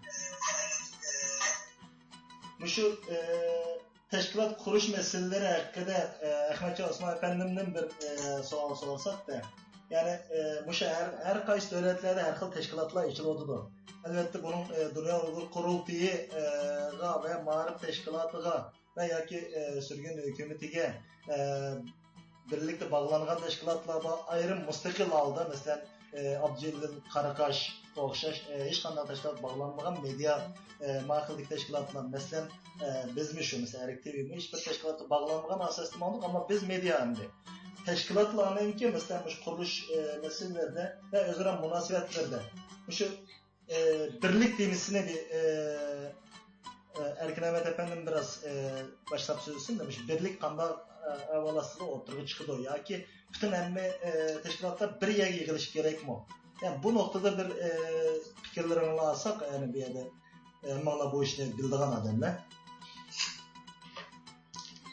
Ben bu cihetten de birlik beraberlikte emelge aşırış için bu hemmimizden maksidi bir deyimiz ama bir iş kılgan vaxtıda şu maksatga qadam qilmaydigan bir xil narsa chiqadi. O'tgan biz o'tgan yili bir yig'inga borsam bir tane Türk leksiya so'zladi. Dedi ki teşkilat qancha jiq bo'lsa, shuncha yaxshi. Masalan, 3 teşkilat to'plab bayonot bergandim. Masalan, olsa, 20 teşkilat olsa, ismini qator yezib bayonot versa, umumiy pek heybat bo'ladi. Şunu Uygurlar köp teşkilat kuruşu lazım derdi. O jiganda oturgan Uygur'un hiç kasının kolup hoş yapmadı. Çünkü bizden çeteldeki vaziyet o türü bizdeki çeteldeki vaziyetimizni bilme geçke, bizni yakşı düşenme geçke ama göz karışına oturup koydum. Benim şahsi göz karışım. Biz Uygurlar'ın ki çetelgi çıkıştı mı başka bütün işler, okşayışlar çetelgi çıkıştı mı geç kalgandır millet biz. Bulup mu Avrupa'ya, işte Kanada, Amerika, okşayış devletlerine takışıyor. 90 yıllarının başladığını tartıp Uygurlar dünyanın nurgun devletleri çıkıştı başladı. Orta Asya, Suudi Arabistan, Türkiye'nin hesaplanmasak başka devletlerine çıkış tarihimiz artık geç. Nüfusumuz az. Yetişken adem sanımız az. Onadaki bazı devletlerde Xitay'ın besimin haydi iyi. Ula hatta davanın içindeki Uygurlara salam verişten korkulan Uygurlar var. Yani bu bütün çeteldeki bugünkü Uygurların bu vaziyetini nezarda tutup durup iş kılışı lazım. Teşkilatlar olsun, başka kişiler olsun. Şu benim şahsi göz karışım.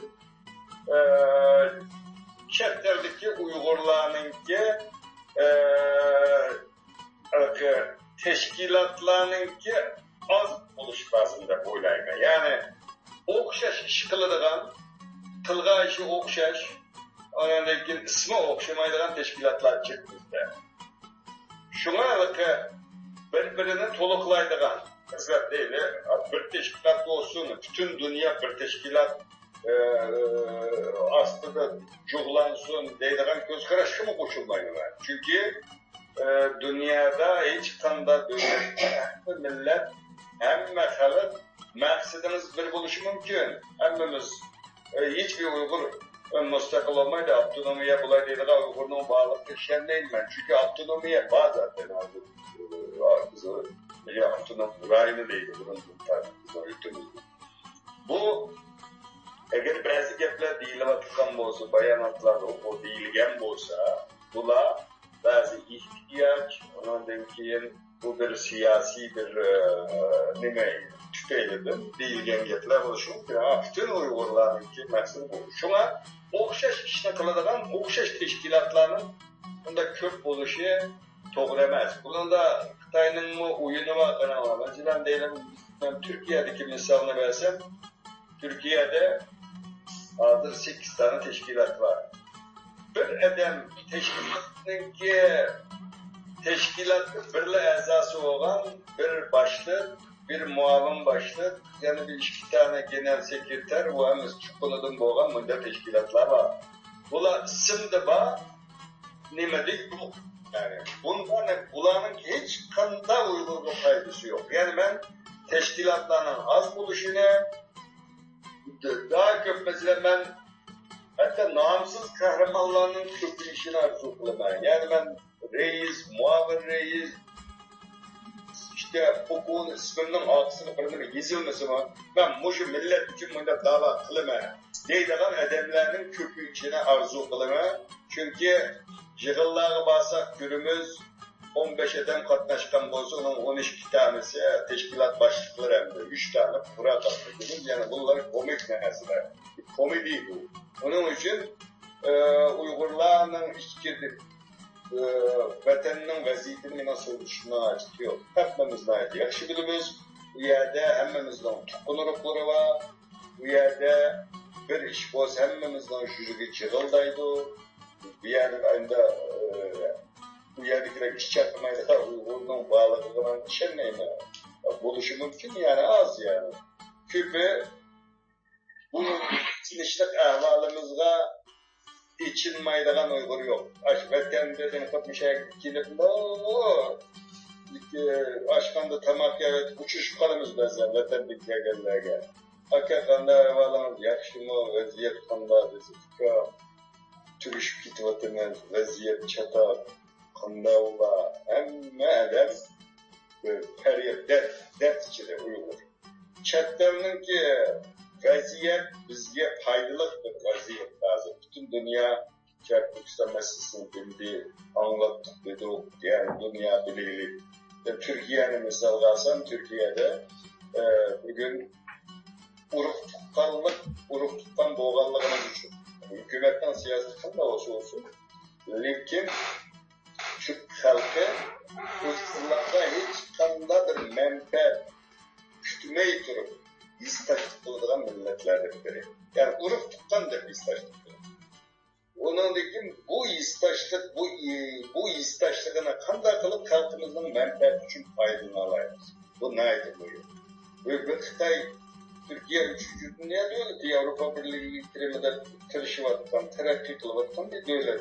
Xitay, Zolmager Asya'da çoğun bir devlet. Ama Xitay, niçin Türkiye'den çekildi desek, bu halkının istaşlığı var. 70-75 milyon Türk Uygurlarına kerim taşlap karaydı. Çünkü bu halka göre istaşlık kılsa hükümetninki Xitay bilen boğan siyaseti tesir yetkizip koysa serbi tesir. Menfaatimizki ziniyetini deydiğen noktayı nezardan çıkıyorum. Şuna benim göz karışım çetlerde köp teşkilat demez, az teşkilat, küçük teşkilat. Bu düşünü ümit kılıma bu cihette konkret fikirlerine oturup konuşup makale yazılışımızın bu cihetlerde neyle teşkilattan başlıkları olsun. Neyle başka ağzına böyle de her kim bir yapın defetti neydi yakşı gel. Yani birisi ya sinema göz karşımla katılmayın, katlaşmayın, koşulmayın. Bu göz karşım manda emez, manda desek bizde Maguymi'nin ki göz karşım koşulmaydıkken bu der sizlerle batınap yakınmayı bildiğin adetlerine hazır. Geçip vardı. Bu 90'lı yıllarda Türkiye'de şahsi televizyon kuruluğa vaktida mutaxassisler çıkarttı. Bu nazır televizyonda. Bulardım ayda bir enene bir ayda bir münazır edip veriş kültürü yok Türklerde. 90'lı yıllarda şu televizyonda muşuş gidetti. Birbirinden fikri koşulmayın. Bazı televizyonunu kurduğun bolsa naik ilmi yolsuzda öz fikirlerini oturup koyup koşulmaydığa yerine naik ilmi şekilde mayrınızı, mağibınızı koşulmayın. Bu manda buluşu lazım. Bunda fikir almıştığından takdirde bizim davamız ilgili basıdır. Biz Türklerde bir söz var. Bilgi, bilim ilgisi bulmayı durup fikir ilgisi boğulup olmayı der. Şu an fikir yürgüzüştüm burun. Bu vakanı bir işte bilip onun için onun kadar fikir yürgüzüşümüz lazım. Mesela Türkiye bu benim en açığım kelgenler şu. Mesela Türkiye İstanbul bir yerler basanlı 4-5 Uygur oturup böyle İsa Üsbat'takine tıllaydı. Mehmet'in Buğra'nı tıllaydı. Ben de İsa Üsbat'takinin bir makalesini okudum makalesi yaptıydı. Mehmet'in Buğra'nınki Çerh Türkistan tarihi diye kitabını okudum makalesi bir bet okumagan. Ama Ayş adamlarının iddiası fikri doğrusu da Ayş'ların tenkit kılıp yerler. Bunda bu olmaydı bu. Aldırlar okuşumuz lazım.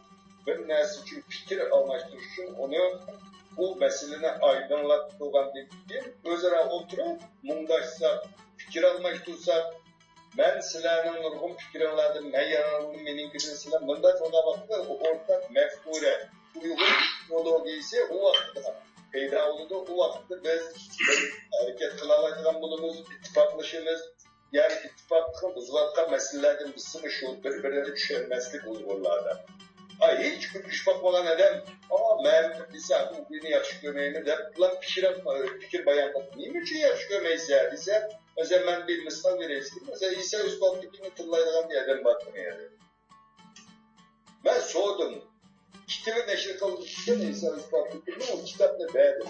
Ben senin kitapla varaklık mı koydum, taşır ettim. Dedim, neymiş taşır o deydi o Xitay pereste. O Xitay'nın ki edebiyeti. Ben şunu yapıyorum. Sen niye mi kalsan şunda değilse aşağı?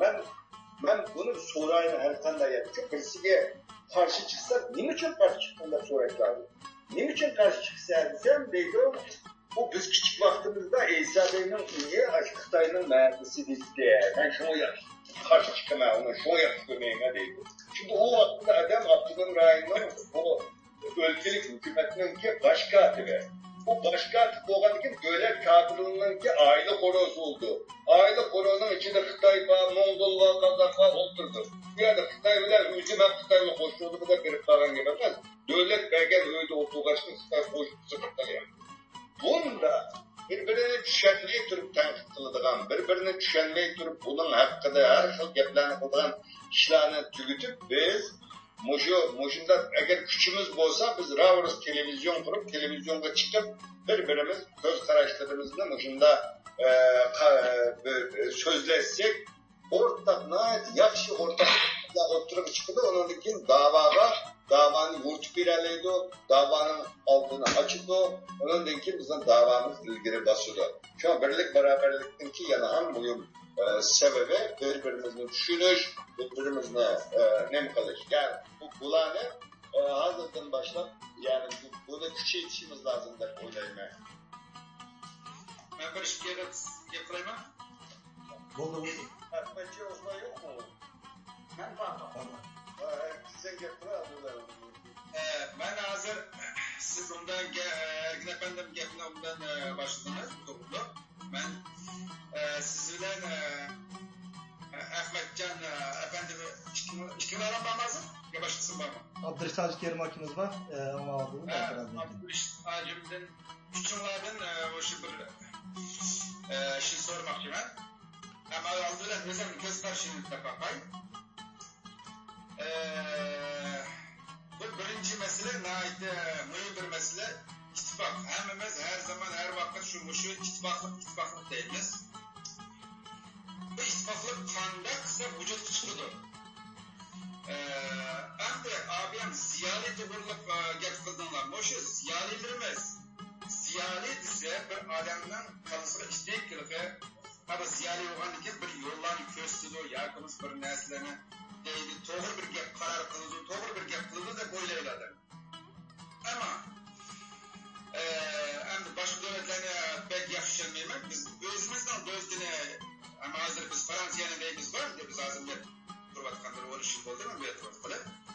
Özümüz durvatkan bir devletine mesut besek, bu yer bizden ziyarete karavatkan hem de bir işkisi bazı hem de kötü çıkamaydı o ziyareler. Yani ziyaret dediğimizde okuvatkanlarımız ziyaret var mıydı? Bir işkisi biraz kızıklı, birisi o başka bir kültür işini kapattı, birisi ancak biraz teşkilat çıkırmaydık yani bula, yakınlaşmaydık yani. Ama sırtın yardım ancak çıkıp koyumuzdaydık yani. Ancak yardım bilen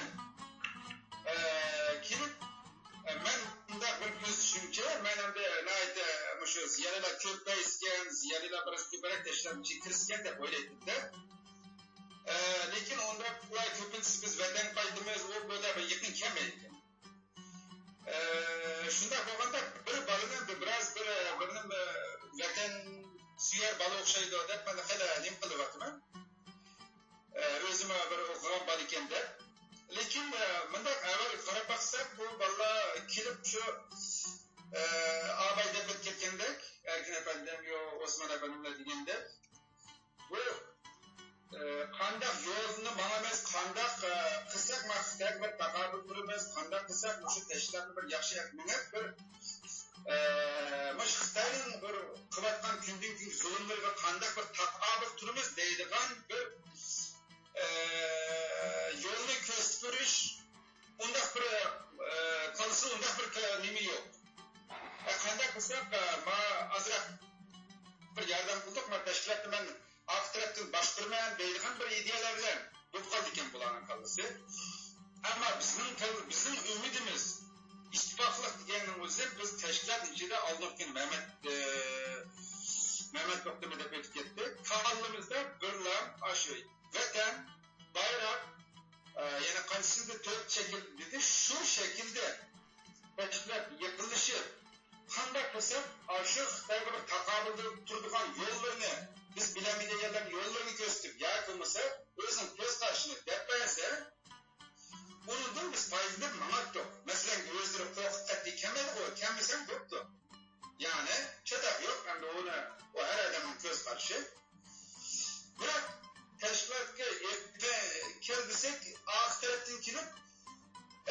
o'sha sen tashkilotchini ma'lum qilmading, yetarli bo'lmadi, yakimiz ma bo'lmadi bir tashkilotchilarning nemisiga do'stlikka yakimizlikka moraliga tegadigan bir tashkilotchilik o'sha gaplar bilan odamga ayblisi bu bilan bu ittifoqsizlik yana buzildi ekan. Endi men sizlarga so'ramoqchi. Xo'sh, anlatыңыз. Bu baba shu qanday qilsak yaxshi ma'nolaymiz. Shuni bir deb baqsanglar, bu ziyolilar uchun bir necha bir yo'llar bo'lsa ko'rsatib qo'ysanglar. Bu ittifoqni qanday qilgan yo'l qo'l keltira olamiz. Mana ziyolilarni qanday qilganda avval sizlar degandek shu da'voning yo'l ko'rsatish jarayoni bor. Avval sizlar o'tganda Garkin afandim o'sha Obama bo'lsin, hatto Tayyip Erdo'g'an bo'lsin, atrofda yo'l ko'rsatgan bunday maslahat bergan odamlar bor. Shular o'xshash yo'lni egilishga qanday qo'l keltiramiz? Bular nima uchun u yo'lni tanlamay, nima uchun bu ayblashni yaxshi ko'rdi? Siyosat muyaqqat qilib, nima uchun bu tashkilotchilik ayblashni bekerak birinchi o'ringa qo'yib, bunday bir shaklda qildi. Ahmet Osman efendim bu bahsettiğim biraz ahırki bizge birlik aktivite muhkiyatlıkta. Teşkilat kuruş meseleleri, özlere münasebetle hazır depet tutmuş birlik temisine ahırda olursak da. Bunun Ahmet efendim bir yığınçaklap bir cevap verse ama işki erkin efendimden sözleri iki.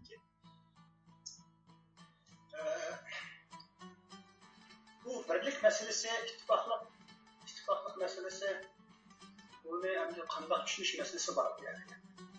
Hazır, mesela biz Müslüman halk, Müslümanların arasında birlik kandak emel yaşadığı ise akide bilen emel yaşadığı.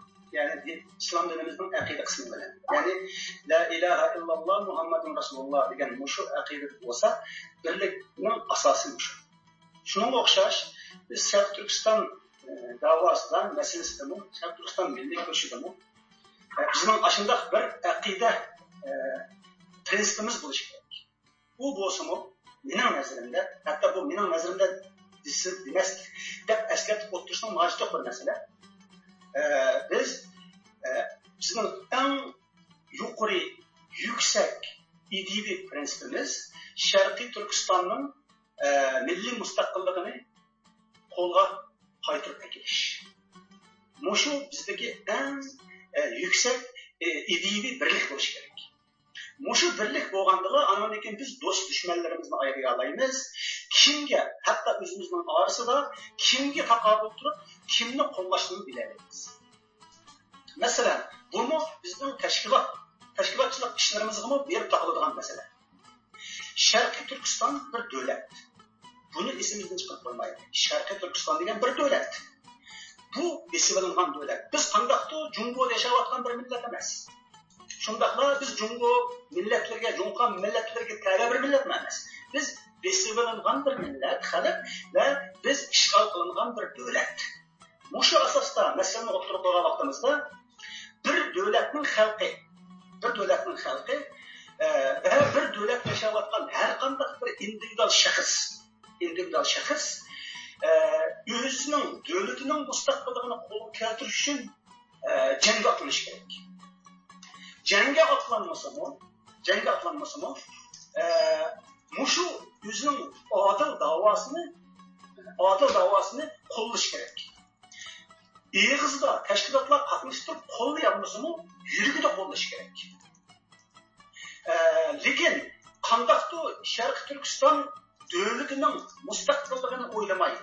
Birinci müşkili birlikini oylamayın. Qandaqtı Şarkı Türkistan halkının Cumhuriyet'teki bir azsallık millet diyen şekilde qarasa ve şundaqla Cumhuriyet'nin zemin bütünlüğünü Şarkı Türkistan'ın zemininin içine kirgizip durup oylasa, bu çağda bu adam, bu kişi bizim düşünümüz var. Bunun bilen Xitoy tajavuzçılığının hiç qandaq olmaydı.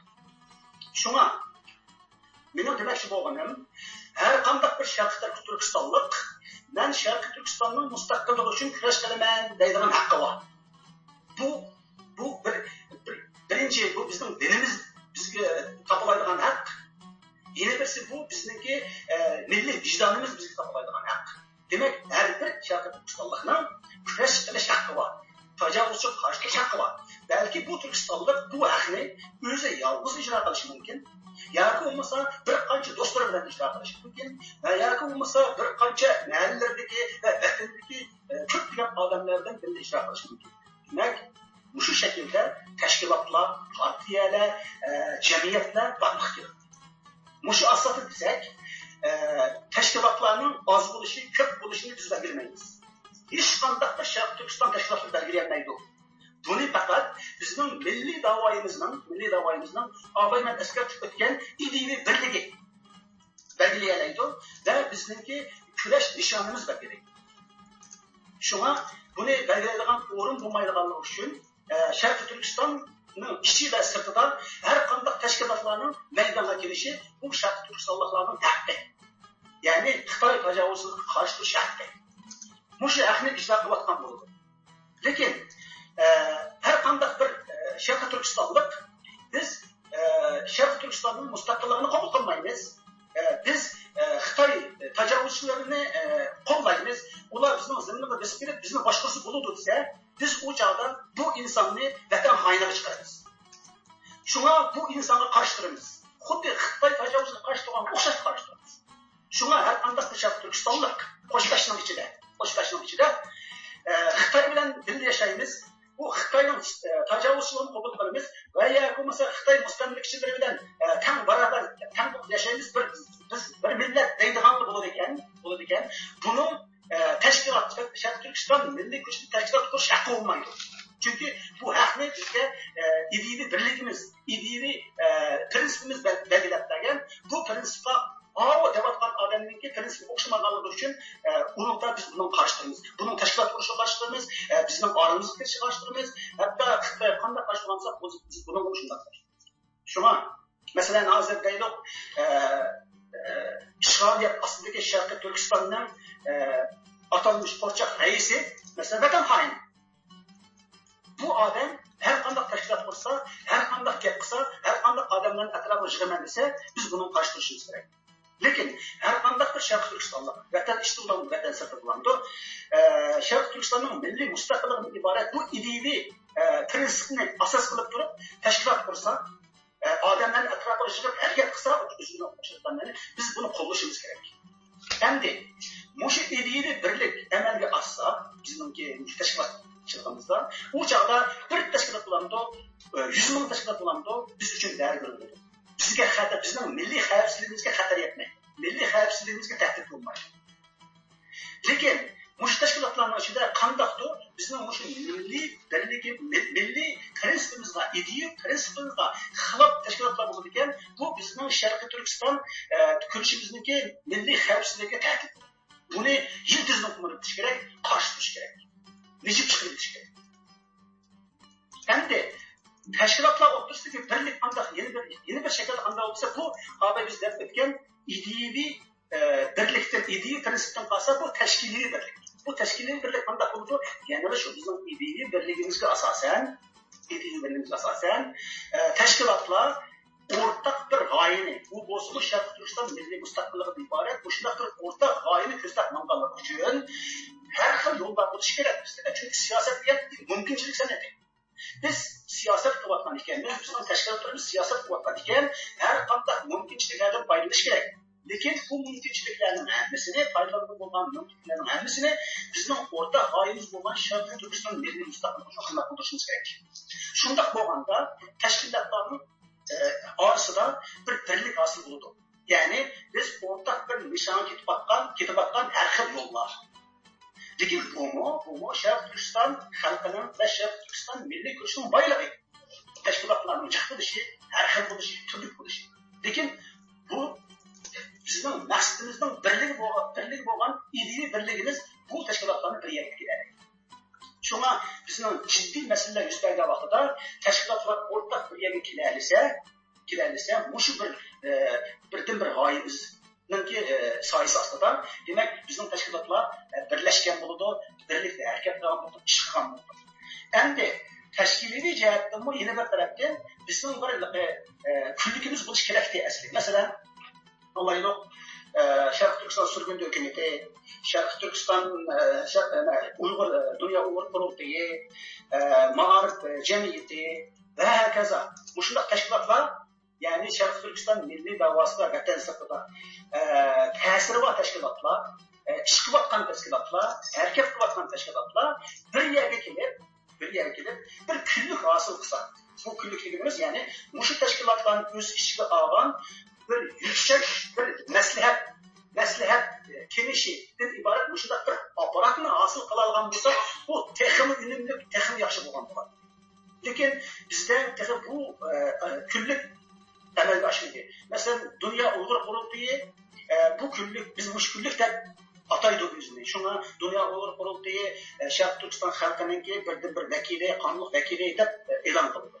Əməliyyatda mənim qarşımda onda emas, çünki Dünya Uygur Kurultayının hər qanday qurultaylarına yığıldırğan məsələn başqa təşkilatlar yox bununda. Məsələn, sürgün hükümeti deyilir, məsələn, maarif təşkilatı deyilir, ya ki başqa media təşkilatları deyilir, məsələn, Abdülhamid Qardaşın oxşar, ya ki başqa yerli təşkilatlar deyilir, vətənsəl bəzi millətlərdə yaşayan. Bunlar yox bunun içində. Demək, bu təşkilat Dünya Uygur Kurultayı demək, Şərq Türkistanın sırtında hərəkət bolatan bütün təşkilatların bir küllüğü hesablanmayır. Çünki bunlar iş hazır boldur gibi.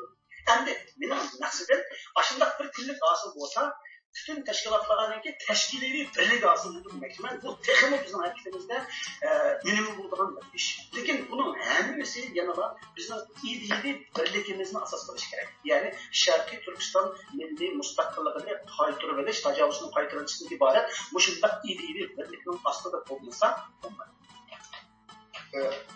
Alo, selam aleyküm. Aleyküm assalam. Abdurrahman. Hoş. Şimdi bu benimki göz karışımım de bu teşkilatların ismini demeyi bunda münazara kılsa umumi oturga bir münazara olsa da oylagandım. Dostumuz Ahmetcan Osman Dünya Uygur Kurultayı'nın gibinde kaldım da ben icrayı muavin başlarına boğaçka bir cevap veriş hukukum var bunun da. Şimdi Dünya Uygur Kurultayı öz vaxtıda, kurulğa vaxtıda hazır olsun mesela bir dünyadaki şu vaxtıda biz sanatçı vaxtıda 38-39 etrafında teşkilatının işçi ya bir 27'de bir şey vaxtıda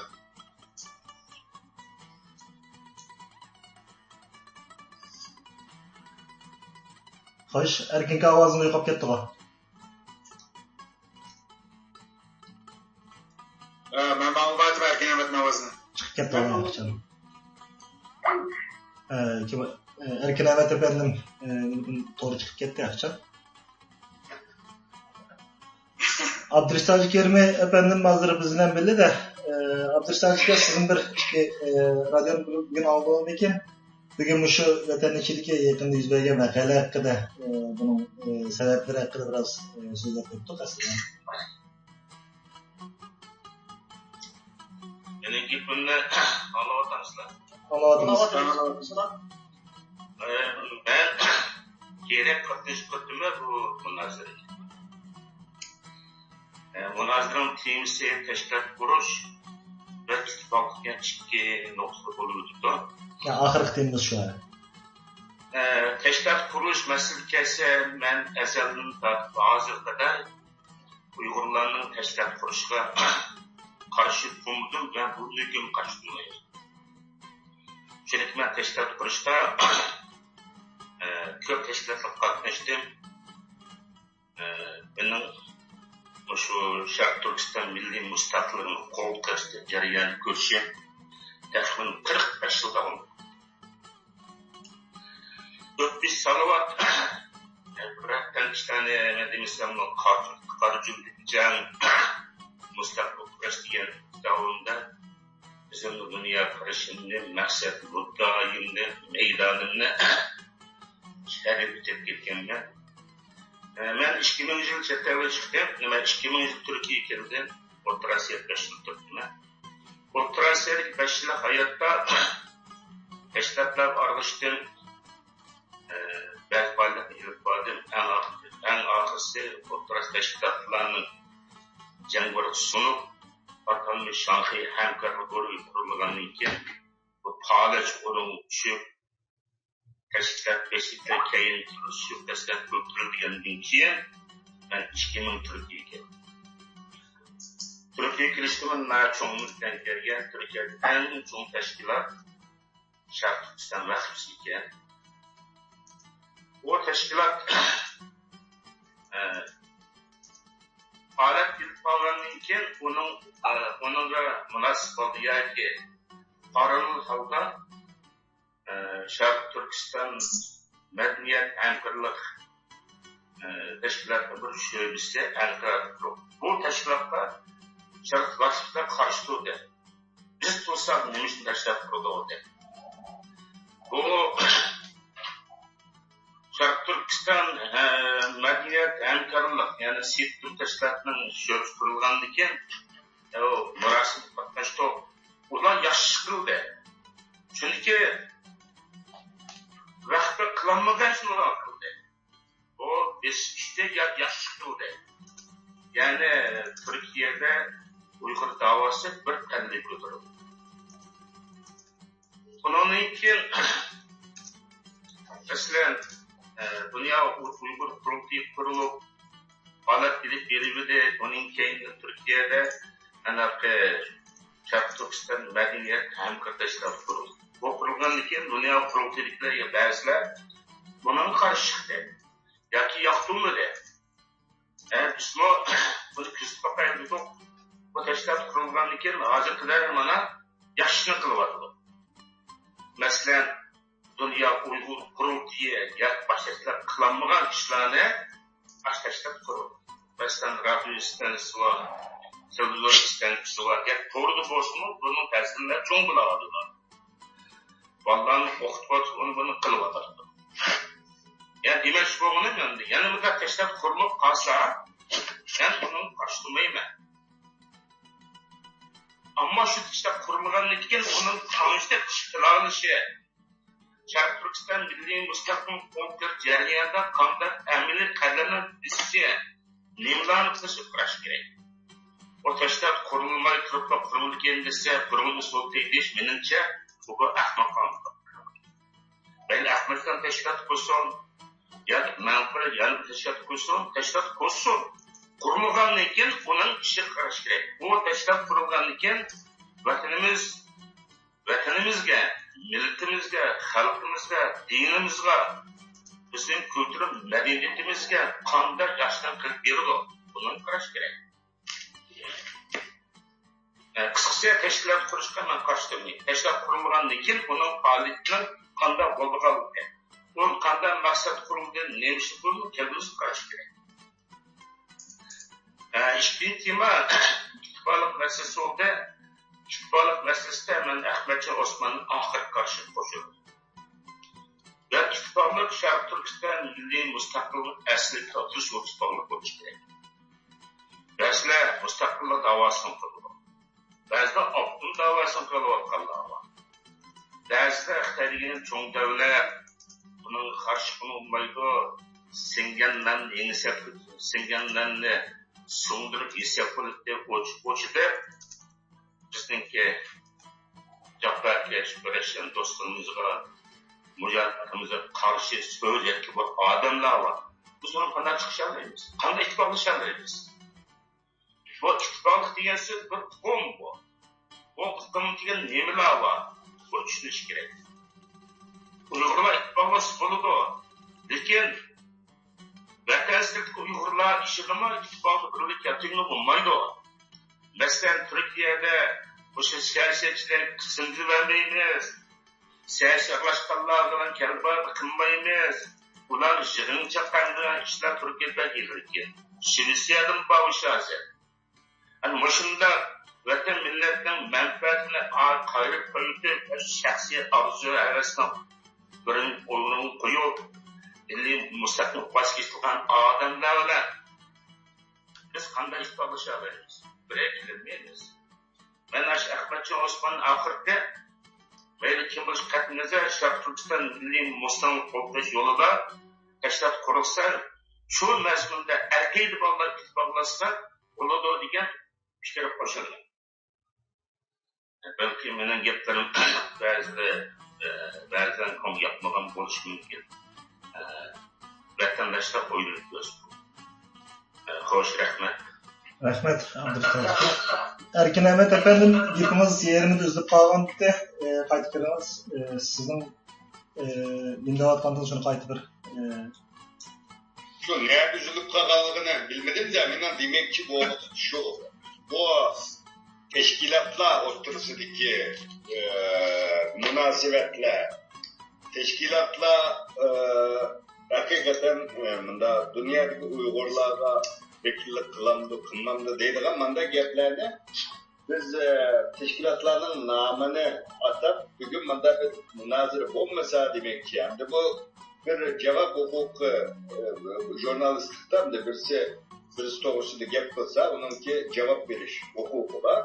Çoğu yerden de teşkilattan başka reis, muavin reisleri, katipler, işte başkalar var. Ola hazır katlaşamayan bu başka ben bir cevap veriş ihtiyacı his kılıp ben Dünya Uygur Koltukları'nınki icraya koyduğumuz muavin reis polis bütün bile. Hem de biz şu Dünya Uygur Koltukları'nın vaktida bu yerde Kerim Hakimiz mi var? Şu yığınlarla katlaşkan. Bu yerde bütün dünyadaki teşkilatların ki köpünün koşuluşu bilen kurulgan bir teşkilat. Dünyada Uygurlarla Uygur davasını, Şarkı Türkistan davasını yapılan teşkilatlardan biri. Şu an teşkilatların isimlerinden yapılıp kiyimdir, ayrımdır, münazir edip basat, Ahmet Cem'e katlaşsa mesela bu temalarda teşkilatlarınki reislerine teklif kılıp bundan münazir edip basak bunu da ben bunun yaxşı kollap koyatayım. Şu vaxtada kimliğimi kıldı kılmadı degендeki meselelerini sonra bu programlarının işlişimiz lazım bu faydalı depolarına. Çünkü bugün hem de ben bunu bir izahlap koyuyorum.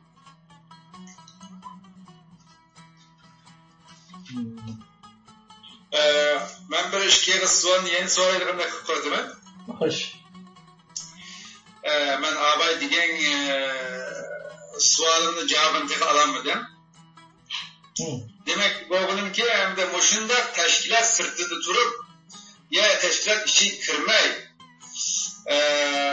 Ama azrak bir yardım kılıp öz məqsədiga yakımız özü sırtı aqıb durub bu teşkilatını ben başqırman deyilgan, mındaq başqırman deb mındaq bir aramçılıq tuğdurvatqan ziyalarımızga tandak kısak onu aşı siyasetin özüge başlap ekileleyimiz deymen. Hemen kandak kısak şu ispahtını keldirelim buldu. Bu aslında bu Erkin Abdülhamid degen gap Fransa'daki Şarkı Türkistan Teşkilatı'nın reisi degen bu mesele nayte çok bir sual bu. Bu burundan tertip biz cevabını tapanmak gereken davamlık yığınlarda olsun, biz Ankara'daki ziyarlarla oturma vakti olsun, davamlık biz baş katırdığın meselelerden biri. Hem bir adam vatan millet deyiş için onun içinde bir o ruh, o şuur buluşu lazım. Vatan millet Uygur anı dadısı Uygur olgan bilenle Uygur olmaydı. Ziyali degen bizde ziyali tutumu mu biraz Uygurlarda nimemde bir kitap okuşlu günü varken kalem kıstırmada adamını biz çocuklarda ziyali deydi. O ziyali degenden ki halkaradaki ölçüme o başkandı. Şu andaki cemiyette bu xil adamlar dünyanın her kandayından bir adamını tenkit kılış en asan nesi bu.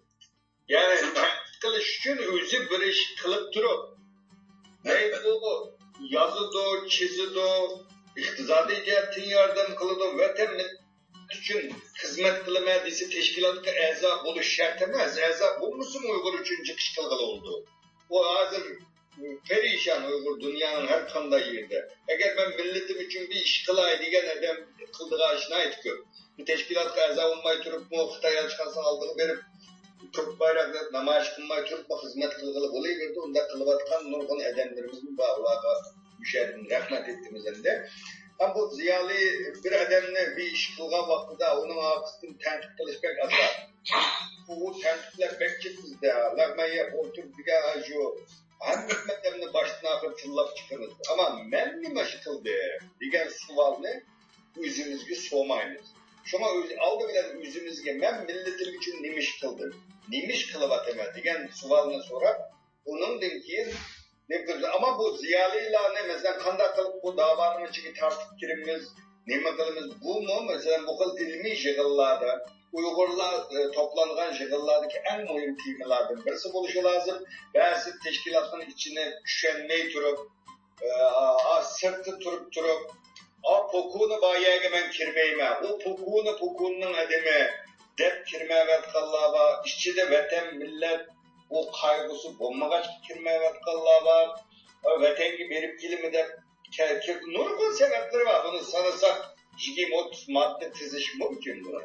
Ama senin hazır kıldığın işin ne mi diysen hem de bütün dünya amma bir teşkilatlarının mesullarının kıldığı işi sen ben bu şu yolunu talladım, bu şu yolunu doğru kılamadım, 40'tan 40 kısmı kuluğunu da itiveli, doğru yol veren bir konkret yakşı neticelerini koyup geldirip yöntem millet faydalı obda işlerini kılsan etrafındaki adamlar kötüydü gelgüsüne bunun misalları var. Şuna bütün bu onundan ağırlanıp bu ziyarete bir şikirmeydi o demek. Bu bir işlerini kılıp aşılarını kanla kılıp tartıp kirişinin ki yolunu izleyişimiz lazım. Bu ayrı bir program kılıp tartışılan bir mesele bu. Ben bir gap kısırıp neyim? Hoş. Hem de ziyalilarının ki yani hem Şarkı Türkistanlık siyasi teşkilatları artışının zürürlüğü yok. Mesela ziyali diyen mesela her insan her şekillerde ayan buludu mesela siyasi yollarımız var aramızda diplomatlarımız var aramızda yazgıçlarımız var aramızda savdigarlarımız var, ticaretçilerimiz var aramızda. Bunların hepsi Uygur teşkilatlarına kirişi hacetsiz. Uygur teşkilatlarda eğer bu bir siyasi teşkilat olsa, bununla siyasi olarak hareket kılsak hem minimum yaxşı bulurdu. Şundakla mesela ziyalarımız şu vətənsizdeki davanın ki mesela ideyi meselelerini ve şundakla teşkilatların ki Demek teşkili meselelerde bir siyasi tefekkür şeklinde ziyarlılar. Bundan meselelerini ortaya koyup verse, bu bizden Şarkı Türkistan meselesi için ve denizdeki milli görüş için hizmet kalık bulunur. Şuna hem madem ekremiz iş bu emreleri akılanı gelemez, lakin bir şartlı koyuşumuz gerek. Yani Uygur ziyalisi, Uygur siyasi faaliyetçisi, Uygur ticaretçisi, Uygur işçisi, Uygur muzdozi, Uygur tilemcisi, hemmesi Şarkı Türkistan'ın milli müstakilliği için başlatmış gerek. Eğer bu şu gayede olsa her kandak Uygur, onun her kandak kalan kişi bizim vatanımızın azatlığı için koşkan Türkçesi hesaplanmak değil. Ben bir işe yana biraz tırtış verip de şu başında şu hazır biz davatkan siyaset yakımız aşı bir yol doğruluk yakınmay deymenden de bir aşı yol doğruluk aşı bizden mağluban yolumuz doğruluk siyasetimizi gidini kılmay başka cihetten eğitlep işini buzgunluğunda bir adamdan teşkilat işlik olsun etrafımızdakilerin akıttığını buzulgan mandağını onu eğitleydiğin İşte köperek bozuşuyor. Bunun kandak kısa tüzülüdü koyuyor. Hem de ben de soramadım siz.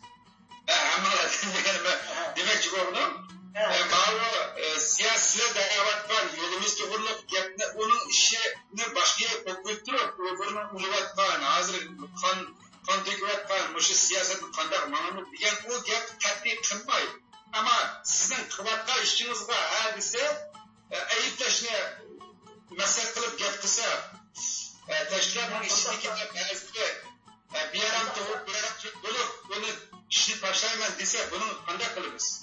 Onun da hem de bu meselenin mıntıklam ilgili olmaydı. Hem de biz hazır bir yerde başka meseleler muhazzar kırvatımızda mesela kandak muamele kandak kitap atıldı. Hem de hazır sizin bu sualınızda ne midir mi diyemem. Çünkü mesela sizning bu savolingizni ben böyle deyalishim uchun sizning qanday ishni qilayotganligingizni tashkiliy jihatda sizning tashkilotingizning qanday ish qilayotganligini %100 bilishim kerak. Bilgandan keyin ondan o sizni tanqidlayotgan odamniki qaysi jihatdan tanqidlayotganligini anglashim kerak. Shuning bilan sizning bu savolingizga javob beraman. Agar unda qilmay turib shunday shaklda javob bersangiz sizning javobingizning hech qanday ahamiyati yo'q. Ben biraz gap qo'shsam desenin söhbatlarga. Albatta ben sizga o'xshash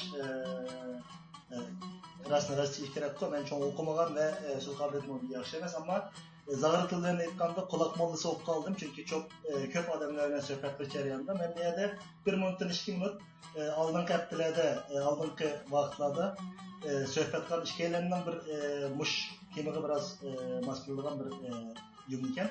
Mesela Alim Sitov efendi bilan oldingi suhbatda bir bu aldım Dolqin Eysa. Dolqin Eysa efendi bilan men bu Erek TV'ga video suhbatida bir savol sordumda. Chet eldagi Uyg'urlardan nemini kutsa siz o'zingizning shaxsiy fikringizni deb taqsim etsin. Bu aloqa jumla kelib mana bir hikoya aytdi. O belki biraz yakiyagan ama misal edi. Türkiye'den bir komandan Qozog'istonga beribdi deydi Uyg'ur askerlarini tarbiyalashga. Sonra ikinci qavatdek bir egizik bir yerdan askerleri pastga chakra desa, qolgan 40 Uyg'ur bor ekanda endi. Birinchisi to'g'rilam debdi. Voy sekirsam putum sunib ketsa qanday bo'ladi? Ya sen sekre desa, men sababini debbe, sekirsam zaten nimaga erishimiz ashim debbe deb turib oldi ekanda. Endi bizning bu yerdagi narsa nima deganda, umumiy Uyg'urlarning hozir Erkin Ahmet efendim so'zlab o'tdi. Mishak vatandan chiqqan siyosatchi odamlarning endi o'tirishni xohlamaydigan qo'rqoq millat qo'rqoqlarning hammasida yani vatan sevgisi, yani Uyg'urlarning yuragi izlayotdi umumiyizda. Ammo bu bizga albatta Xitoydan sinib kirgan bir nima ideyani o'qimaymiz. Balki bir-birimizni ko'rolmaydigan masalan bizda chaqchaq qarbash gap bor, Uyg'urda qo'mondan va askari yo'q deydigancha. Balkim sizning Fransiyadagi narsa harakatlardimi men boshqa bo'lsam mening ismim chiqsa qilsam deydiganlar bu oldin qatori chiqqan bo'lishi mumkin deyman-di. Unda yana bir narsa, yana Dolqin Eysodan ash vaqt so'ragan narsamda bizda bu hammaylarning deydi. Hammaylar qo'liga bayroq elib, qo'liga bir narsa elib namoyish qilsin deb to'g'lash emas dedi bizning da'vorimiz deydi-chi. Qo'yni qassob so'ysin degandek, oshpaz tamoqini assin. Ama bir eskisi bir yerlerde bu Uygur'un nima xetini yazıp Uygurlarning medeniyet tunuştuğu resimini koysa, yine aşın bir Uygur'un teşvikatını Uygur için işleyen buldu deydi. Sodiga pulunu tapsın ama onun işliğe yerlerge, dava kıvatqa yerlerge yardımını versin deydi. Muştan okşaş, mesela doktorlar makalesini yazsın, o bayrak kip namayış çıkmasın, o yüzden makalesini yakmine estiye. Emmisi her xil yolunda, her kanda bir Uygur, ben içinde Uygur dep oylasa, yüzünün bir kichikning bo'lsimi Allah hammalarga bir nimasini bergan-ku, bir qobiliyatni. O'zi biladi bilmaydi, insonning hammasida bir qobiliyat bo'ladi. Shu yüzünün qilayotgan kasb bo'yicha yana Uyg'urning o'zimdan damış davam, mening davam deb ichida bo'lsa bilsa bir ishlar bor deydi. Keyin Alim Sitov efendim oldingi haftada suhbatda bu chet eldagi Uyg'urlardan nimani kutsa deb bu savolni yana so'radim-chi. Sorsam yani hammalar qo'lga bir shu bayroq kelib yoki qurol olib mashina bo'lgan vaqtda mustaqil bo'lamdi desam, umi bir misol keltirdi-chi. Deydi, Gestaponing odamlari keldi deydi nimaga. Bir odamning hayot hikoyasi keldi, men tutqili keldi debdi. Shundan men nima emasam, Yahudi emasam qo'yibdi deydi. Keyin kommunistdan tutqil keldi, men kommunist emas desam qo'yibdi deydi.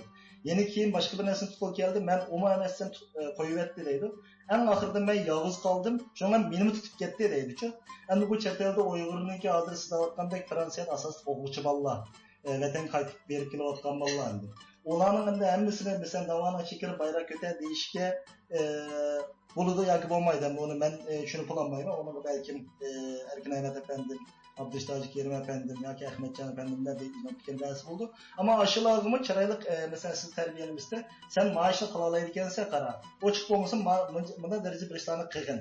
Yoki bo'lmasa agar ba'zi insonlarni biraz yeninizni tap egilalaydigan masalan aşkıldaki bir ideyist texim bekrek boy bo'ldi men birli jinim borki o'sha oxirigacha mana shu da'vo uchun xizmat qilma deydigan yuragi manda atadiganlar bo'lsa, uni bilan birlikda qilishimiz mumkin. Endi qolganlarni hozir degandek, ular birsi madaniyatni qilsa, birsi boshqa faoliyatni qilsa, ular ham o'zining faoliyatlari bilan bu yana shu hozir men degan bu misollarga asosan, hammalarning o'zi bir roli bor deb qarayman endi.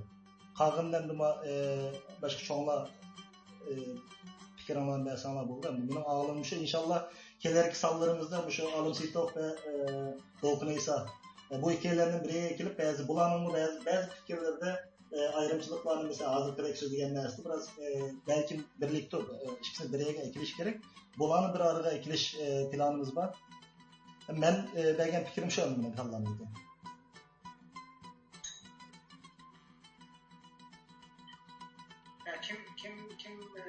Kim sual sormaksa? Endi demek Erkin Avlut efendimki bir akor aynen şenlik akşam Abdülsaç Kermi akimiz bir fikrini beğensin hem bu müşkildeki araçlarla.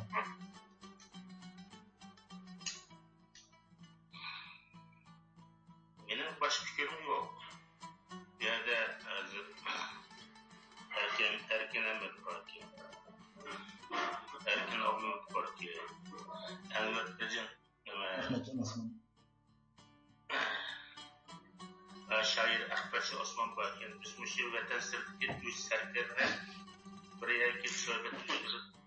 Muşta anlaştığım özüm bir olsun. Çünkü hem birimiz bunda bir hadis var, sohbet taşılık tesir kılıyor değil ona. Yani zaten mektep köyüsü alimlerden dillik olup, bunun terbiyesi olup, alim bu. Ve üç alim var yerde bize karar adamı yapmışlar, ne işte. Anlatmaz bizim bekletimiz kalma, huzurumuz kalma. Aşan gepini anlayın. Navısı Ahmetcan Osman Efendim'den abiyam sohbet arasında kısa bir anlatıp kaldı. Şu yakında Şarkı Türkistan Medeniyet Merkezi namında bir teşkilat varken özünün riyasetçilikide. Bu teşkilat namında bir halkaralık ilmi muhakeme yığınımı ben to'liq tushunmadim da nimasi qaysi shakl bo'lganini. Yana bir yig'in ochilganligini so'zlab ketdi. Bu yig'inni ichdagi maqsadingiz nima masalan? Nimani qo'lga keltirmoqchi? Ya'ni bu yig'inga kimlar maxsus bir o'zingizningki yaqin yo'riqlaringiz yoki ona dish bo'lmaydi. Bunaqa odamlar taklifmi yoki butun dunyodagi Uyg'urlar taklif bilanmi yoki har bir davlatdan son berib, modelatdan 5 modelatdan 3 deb mandaq bir qaysi shaklda bo'lmoqchi ve qachon bo'ldi buni xalqimiz bir şeyde bir uqtirish shaklida ve o'zingizning maqsadini bir so'zlab o'tsangiz. Rahmat. Endi biz Kanada'da yaşayotgan Uyg'urlar ve şundaqla Kanada'daki Şarkı Türkistan Medeniyet Merkezi degan cemiyetning a'zolari birlikte muzokara qilishib ve şundaqla bizning hozirgi vatanimizdagi milliy qarshi kurash harakatining jiddiyleşkenligi ve şundaqla bu hareketning Şarkı Türkistan'ın sırtidagi Uyghur teşkilatları, Şarkı Türkistan teşkilatları ve xalqaro cemiyetde bu bir xil inkaslarning jiddiyleşkenligi asosida ve şundaqla her xil inkaslarning o'xshamagan inkaslarning chiqayotganligi asosida şundaqla her qanday bir hareketlerimizde mesela bo'libmi şu xalqaro jamiyat Xitoy bilan birga bizning hareketlerimizga qarshi kurash hareketlerimizni terrorizmga chiqarayotgan, shundoq atabotgan, shundoq bir jiddiy vaziyatda endi biz bütün dünyadaki Şarkı Türkistan teşkilatlarını, vekillerini ve şundaqla bütün dünyadaki Şarkı Türkistan milli kürsüde müstakil bo'lishini hareket qilayotgan siyosiy faoliyatchilarni ve şundaqla Şarkı Türkistan sırtidagi barliq davlatlarda hareket qilayotgan Uyg'ur ziyolilarini ve şundaqla diniy ulamolarni hammasini chaqirib 9. ayındaki 4. 5. 6. günleri 3 gün Toronto'da Şarkı Türkistan milli kuruşunun ufukları ve hırslar degan temada bir ilmi muhokama yig'ini etishni qaror qildik. Hem de bu yig'inninki nima uchun ochilganlik sababini hozir o'tirib qo'ydim. Lekin bu yig'inning maqsadi nima desa, bu yig'inning maqsadi. Endi ba'zi nimalarni anglab qoldim, buni qistirib o'tay. Ba'zi ta'til tashviqotlarning bu yig'inga qarshi ba'zi taraflardan bu qandaqdir ba'zi tashkilotlarning muayyan bir tashkilotning yoki nima deyayman buni Sharq Turkiston sürgündü hukumatining qilayotgan faoliyati shunga bunga qatnashmaslik kerak degandek bunday tashviqotlar bo'lib o'tibdi. Men anlamamda. Endi buni men ta'kidlab o'tmayman yoki sharhlab o'tmayman, lekin radio anglag'uchilar his qila oladi o'zlari. Bu milliy muhokama yig'inini o'rinlashtirayotgan o'rin, sohibxon bo'layotgan o'rin Sharqiy Turkiston madaniyat markazi. Demak, bu yig'inni o'rinlashtirayotgan o'rin Sharqiy Turkiston madaniyat. Bundan sirtqa hech qanday tashkilot yo'q. Uning ustiga bu faqat Sharq Turkiston sürgünde hukumatining faoliyati bo'lib qolgan bo'lsa, nemishqa biz bu qatimqi milliy muhokama yig'inimizga Dunyo Uyg'ur qo'mitasining odamlari, a'zolari va Dunyo Uyg'ur qo'mitasining mushtashkilotdan kishilik ziyolilarni va shundaqla ma'arif tashkilotlaridagi odamlarni ziyolilarni, diniy ulamolarni va shundaqla sürgünde hukumatidagi siyosiy faoliyatchilarni va ziyolilarni yig'ib o'tiramiz. Chunki bizning maqsadimiz vatan sirdagi barcha Sharq Turkiston tashkilotlarini bir yerga kelish, bütün har xil tafakkurdagi, har xil xayollardagi ziyolilarni bir yerga kelish va shundaqla bularni bir yerga kelgandan keyin bizning o'sha Sharq Turkiston ko'rishimizningki oldi bilan ideyu masalalarni birlikka akilish, ideyu masalalarni. İkinciden her xil tashkilotlarninki harakat programmalarını ve qanday ish qilish masalalarida o'zaro muzokara qilish, bir tashkilotning yana bir tashkilotni chalqa qishi va uni qarshi turishning oldini olish deganda shunday maqsadlar bilan va shundaqla vatanimizda qon to'kayotgan fidoyilarimiz va milliy qarshilik ko'rsatuvchilarimiz elib berayotgan harakatlarga berilgan baholarimizni o'rtaq keltirish, e'lon qilayotgan bayonotlarimizni o'rtaq birlikka keltirish va shundaqla xalqaro jamiyatga bizning vatanimizda yuz berayotgan shu harakatningki zodi qanday harakat ekanligini, terrorizmmi yoki milliy qarshilik harakatimi deganda shunday masalalarni birlikka akilish. Ondan keyin yig'inning oxirida, muhokama yig'inining oxirida barliq ziyolilar o'zaro bir kelishib, tutishib, eng oxirida vatan sirtida harakat qilayotgan barliq tashkilotlarningki ehtiyoji bo'lgan ideyu masalalar va tadqiqot masalalari va dushmanimiz Xitoy hokimiyatininki xarakteri yaqin keltirishlar nima ish qiladiganligi va nimalarni qilayotganligi va shundaqla bizning bunun qarshi nimalarni qilmaydiganligimiz, nima qilishimiz kerakligi va shundaqla xalqaro jamiyatda bizning da'voyimizga qanday muomala qilyapti. Agar biz o'zimizningki bayonotlarni, ish harakatlarimizni bunday shaklda qilsak, xalqaroning qo'llashini texmi qo'lga keltira olamiz deganda shunday maslahatlarni har bir tashkilotlarimizga suna olmaydigan bunday bir apparatni, ya'ni bir maslahat apparati yoki ziyolilarga mag'lubiyat turishini aytganlikda kriz guruhi deb shunday bir guruh bor. Yoki shunday ziyolilarniki bunday aytganda Sharqiy Turkiston tadqiqot markazi yoki bo'lmasa Sharq Turkiston milliy tadqiqot markazida mustaqil narsani qilaolamiz degan shunday maqsad va g'oyalar bilan bu yig'inni etishni qaror qilib, hozir bu yig'inni jiddiy tayyorlab qo'yyapmiz. Bu yig'inning maqsadi shu, etish maqsadi shu, zaruriyati deymiz. Hozir taxirsiz bizning vazifatimizmi bu yig'inni etishdagi sabablardan biri. Biz bu yig'inga Sharqiy Turkistondagi Sharqiy Turkiston sirtidagi barliq Sharqiy Turkiston tashkilotlaridan va mustaqil siyosiy faoliyatchilardan, ziyolilardan, diniy ulamolardan 40 odamni taxminan rasmiy chaqiramiz. Bundan sirt 10 ziyolilarni maxsus maqola qo'yilganga shu muhokama yig'inida chaqiramiz. Ular bilan so'zlashib, ma'qulligini aytdik. 13 odamning ziyolining ismini e'lon qildik. Andan keyin Bundan başqa biz rəsmi çağırğandan başqa özümüzün elanında mı, tuturuşumu dəb etdik. Şərqi Türkistanlıq dəb özünü aşındaq atı alaydıgan və Şərqi Türkistan milli müstəqilliği mənim şəxsi gayəm deyələydigan və vətəndə yüz veriyotgan milli qarşılıq küreşiş hərəkətləri mening hərəkətim, mənim bu hərəkətə vətən sırtı olsun aktiv qatnışıman, bu deganlik qandaqdır vətən sırtıda qoral kötə bu deganlik emas. Çünki bizningki milli qarşılıq hərəkətimiz faqat vətən işçili bo'ladi, o'zimizning tuproqlarning zimmining ustida bo'ladi. Bundan sirti bo'lmaydi. Hamda lekin biz mushuni xalqaroga yaxshi tushuntirib, davrimizni taraqqiyini tushuntirish, mushu mening vazifam deydigan har qanday sharqiy Turkistonlik vətən ishli bo'lamdi, vətən sirti bo'lamdi, kelarsa biz qism qarşılaymiz. Rahmet Ahmetcan efendim. Programımızın bu ahırına yetip geldik. Bugün sizde başka bir iki sual vardı. Bunun da herhalde bir gün vakit yetişmeyle yapıldı. Keler hep diledim yine ayrılmışsak. Bir yerde hazır Ahmetcan efendim var, Erkin Ahmet, Erkin Avlumet, Abdülüş Tacı Kerim efendim de var. Rukiye Turduş Hanım destekli vardı programına.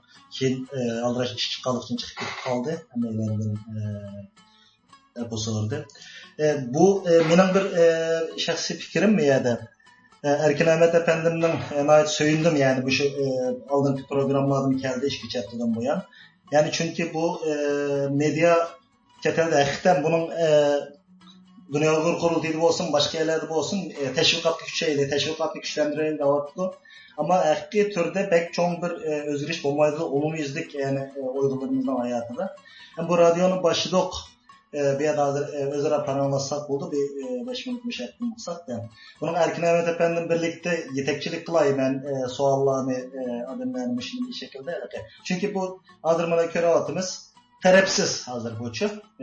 Abdülüş Tacı Kerim efendim Uygur Kalemkeşler Cemiyeti de. Erkin Avlumet efendim ve Erkin Ahmet efendim Dünya Uygur Kurultayı'da. Ahmetcan Osman efendim Şarkı Türkistan Medeniyet Merkezi'nin mesulü mesela.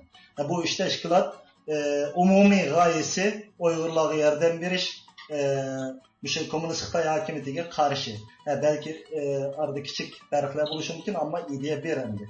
Muşkildeki asasda betaraf şekilde durup, elbette betaraf deganimiz faqatlam Xitay düşman, Uygur dost. Yani ama fikir ihtilaf buluşu mümkün. Mesela biraz avval mı özara talaş tartış oldu Ahmetcan Osman efendimle Erkin Ahmet ve Erkin Avlumet efendimler arasında bir temide mesela küçük bir farklar oldu. Keyin oturuğa tepsili düşendiriş oldu. Yani birbirinin kallısı da yenik oldu deyin gapte. Ama muşkildik söhbetlerini mesela Erkin Ahmet efendimin tavsiyesi muşu mağaçı. Çünkü hem de ben aldığım kıtımı Şöhret Uşar efendimden sordum. Kandak sorular sorsam buladı. Erkin Ahmet efendim soravatına ve başkalardan bunun için çünkü bilmezlik eyip emez, sormazlık eyip deydi o Uygurlar. Ben soravatına çünkü özüm bu kadar tecrübem yok. Bu kadar bilim bomballık için. Yani bu radyonu elbette emimizdeki aldığım birinci sanımızı Köreş Atakan efendim başlattı. Özümüzden bir sohbet meydanıga iki vasattı. Bunun emmeyle kirsi oldu. Biz aldın cakalap maattı madem ba dep emez eside. Az mesela Abdülüş Tacı Kerim'in efendimle biz mesela aldın ki çıkkın burun ben maatte kim mama adem akıllarımız adamlar bu radyomuzda buldu 5 insanda da belirgen Abdülüş Tacı Kerim efendim yoktan ama bugün geldi ahırda olsun fikirlerini verdi. Moşuna okşaş radyo anlıqçılarımız programın arasıga kiremdi. Beşidin qatnaşamdi, ahırga kiremdi. Bireylem bir nukvatgan bolsa cümle söylегенден keyin men bunun hakkında men bir özümden fikrimni aytib bakkan bolsam yoki ma fikir xata. Bunaga ma şekilde men bunda o'ylayman deb ochiq desa, hozir mesela 4-5imiz var programda. Bu 50 adam bo'lishi mumkin, 500 adam bo'lishi mumkin. Hammaylar bilim meydanını anlaydı. Kim başına karta özünün fikrini belgesi gelse oturulda çıkılan fikrini belgesi buldu. Çünkü biz radyonun anı baş bitigimi azatlık yolda izleniş erkin sohbet meydanı dep yazdık. Yani bizim timimiz biz hemimiz şu tegi azatlık yolda izlanyapmiz bu yerde. Kolumuz hech kim qurol olib resmi urush maydonida emas, ammo biz bu yerda qilayotgan narsa qanday qilishimiz kerak, nima qilishimiz kerak. Men malani qilyapman, to'g'ri qilyapmandim, xato qilyapmandim.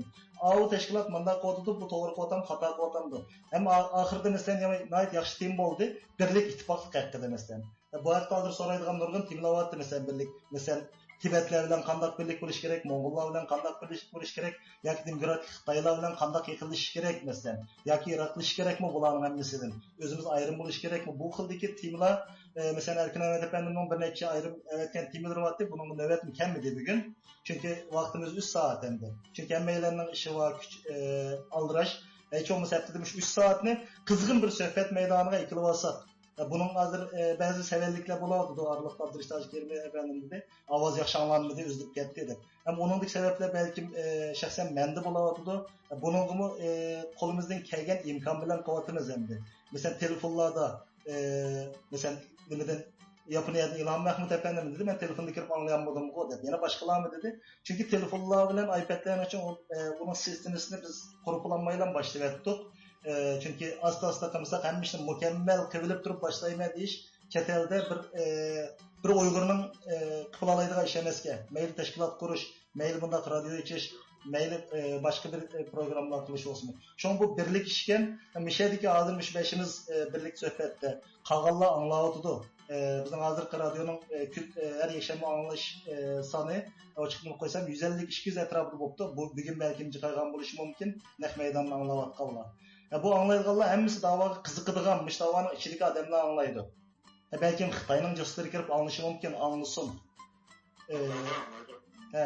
Şu anda bu şefte bir mesela Erkin Efendim bunun için şu adım bir şeyde yani halkının aldıda bir tek bunu dersen. Bu programda siz birlikte bir yetekçilik kılışıp belki bununla Amerika'daki Şöhret efendim, ya ki Esas Süleyman efendim, ya ki Nebican efendim, ya bunun okşaş yani ismini sanılgan nurgun akıllarımız var, ellerimiz var.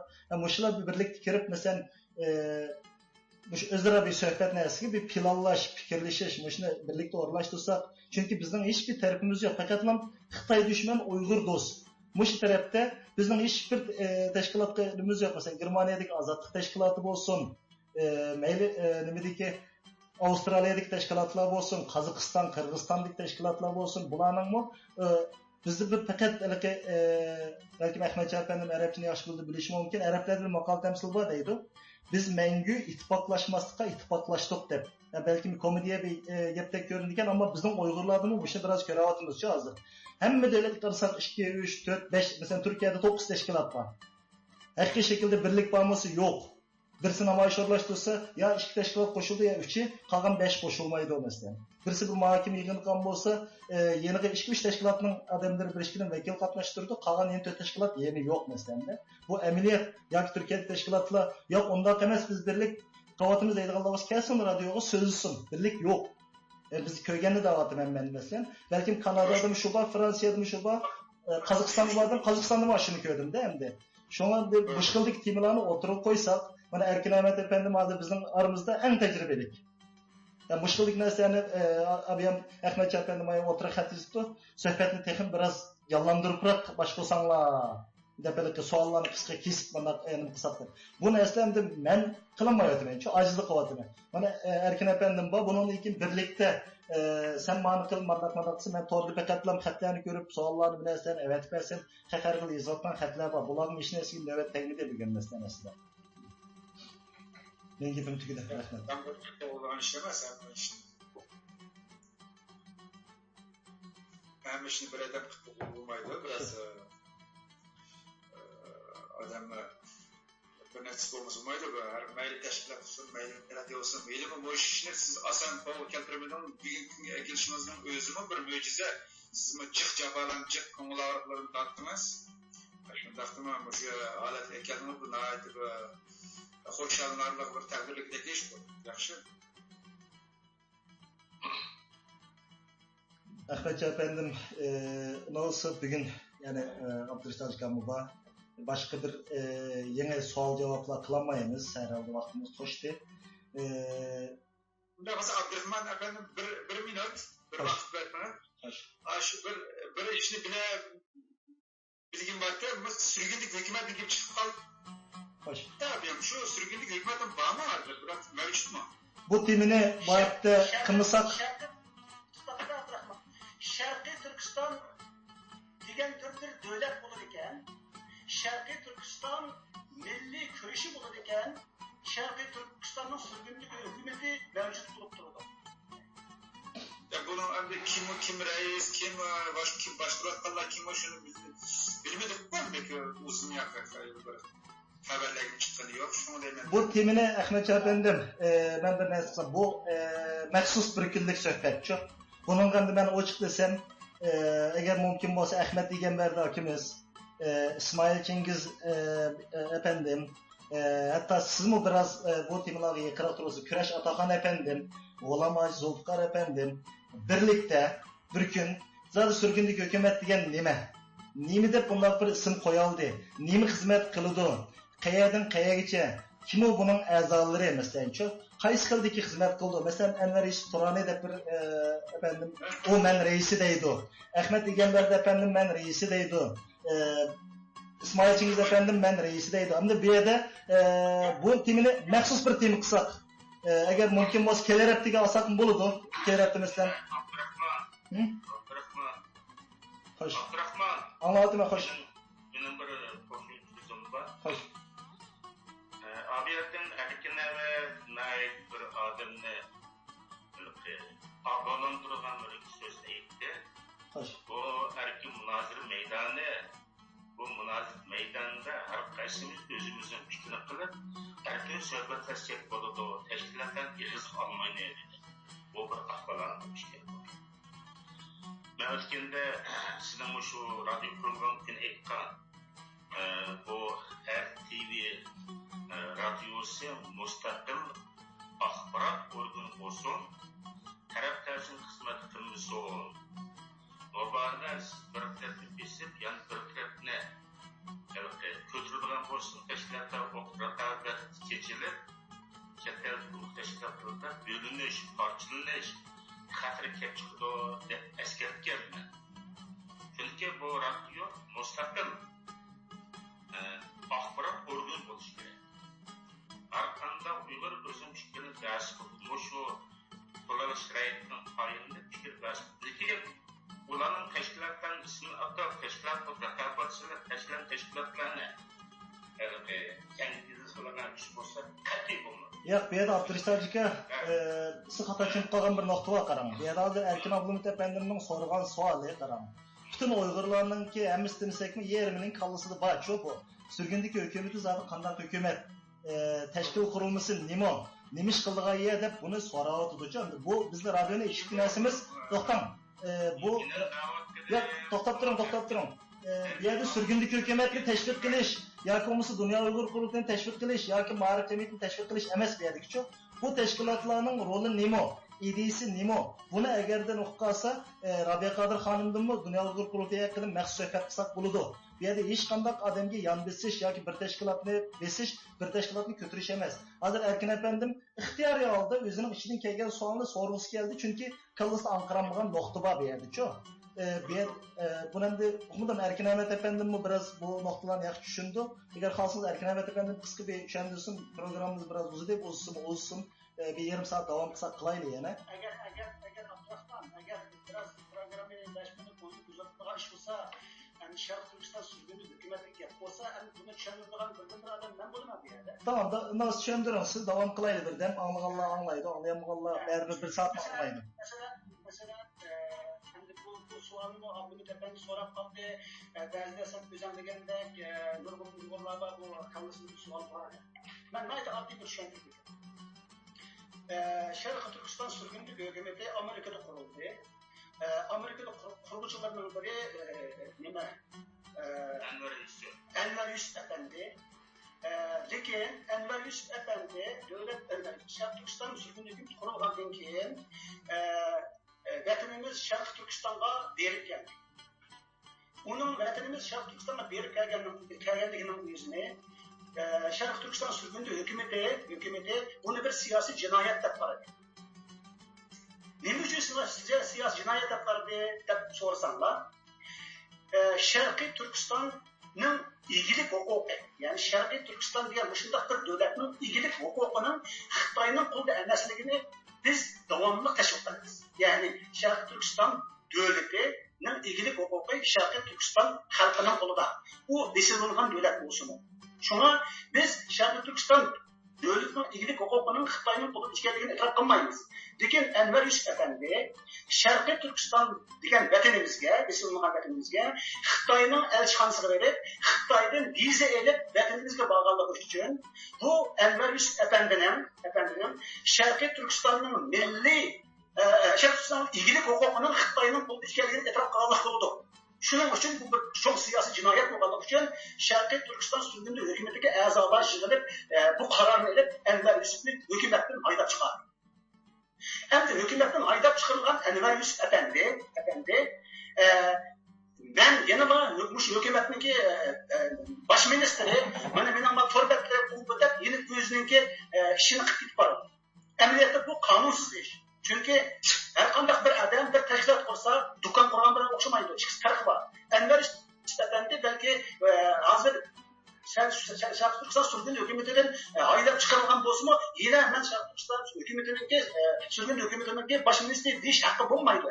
Lekin endi Anvar Yusuf nimalarni qanday o'ylaydi, balki qanday bir tashkilot men qurgandan keyin mening bo'ladi, mening do'konim o'xshaydi deb o'ylamadi, bu uqmadi.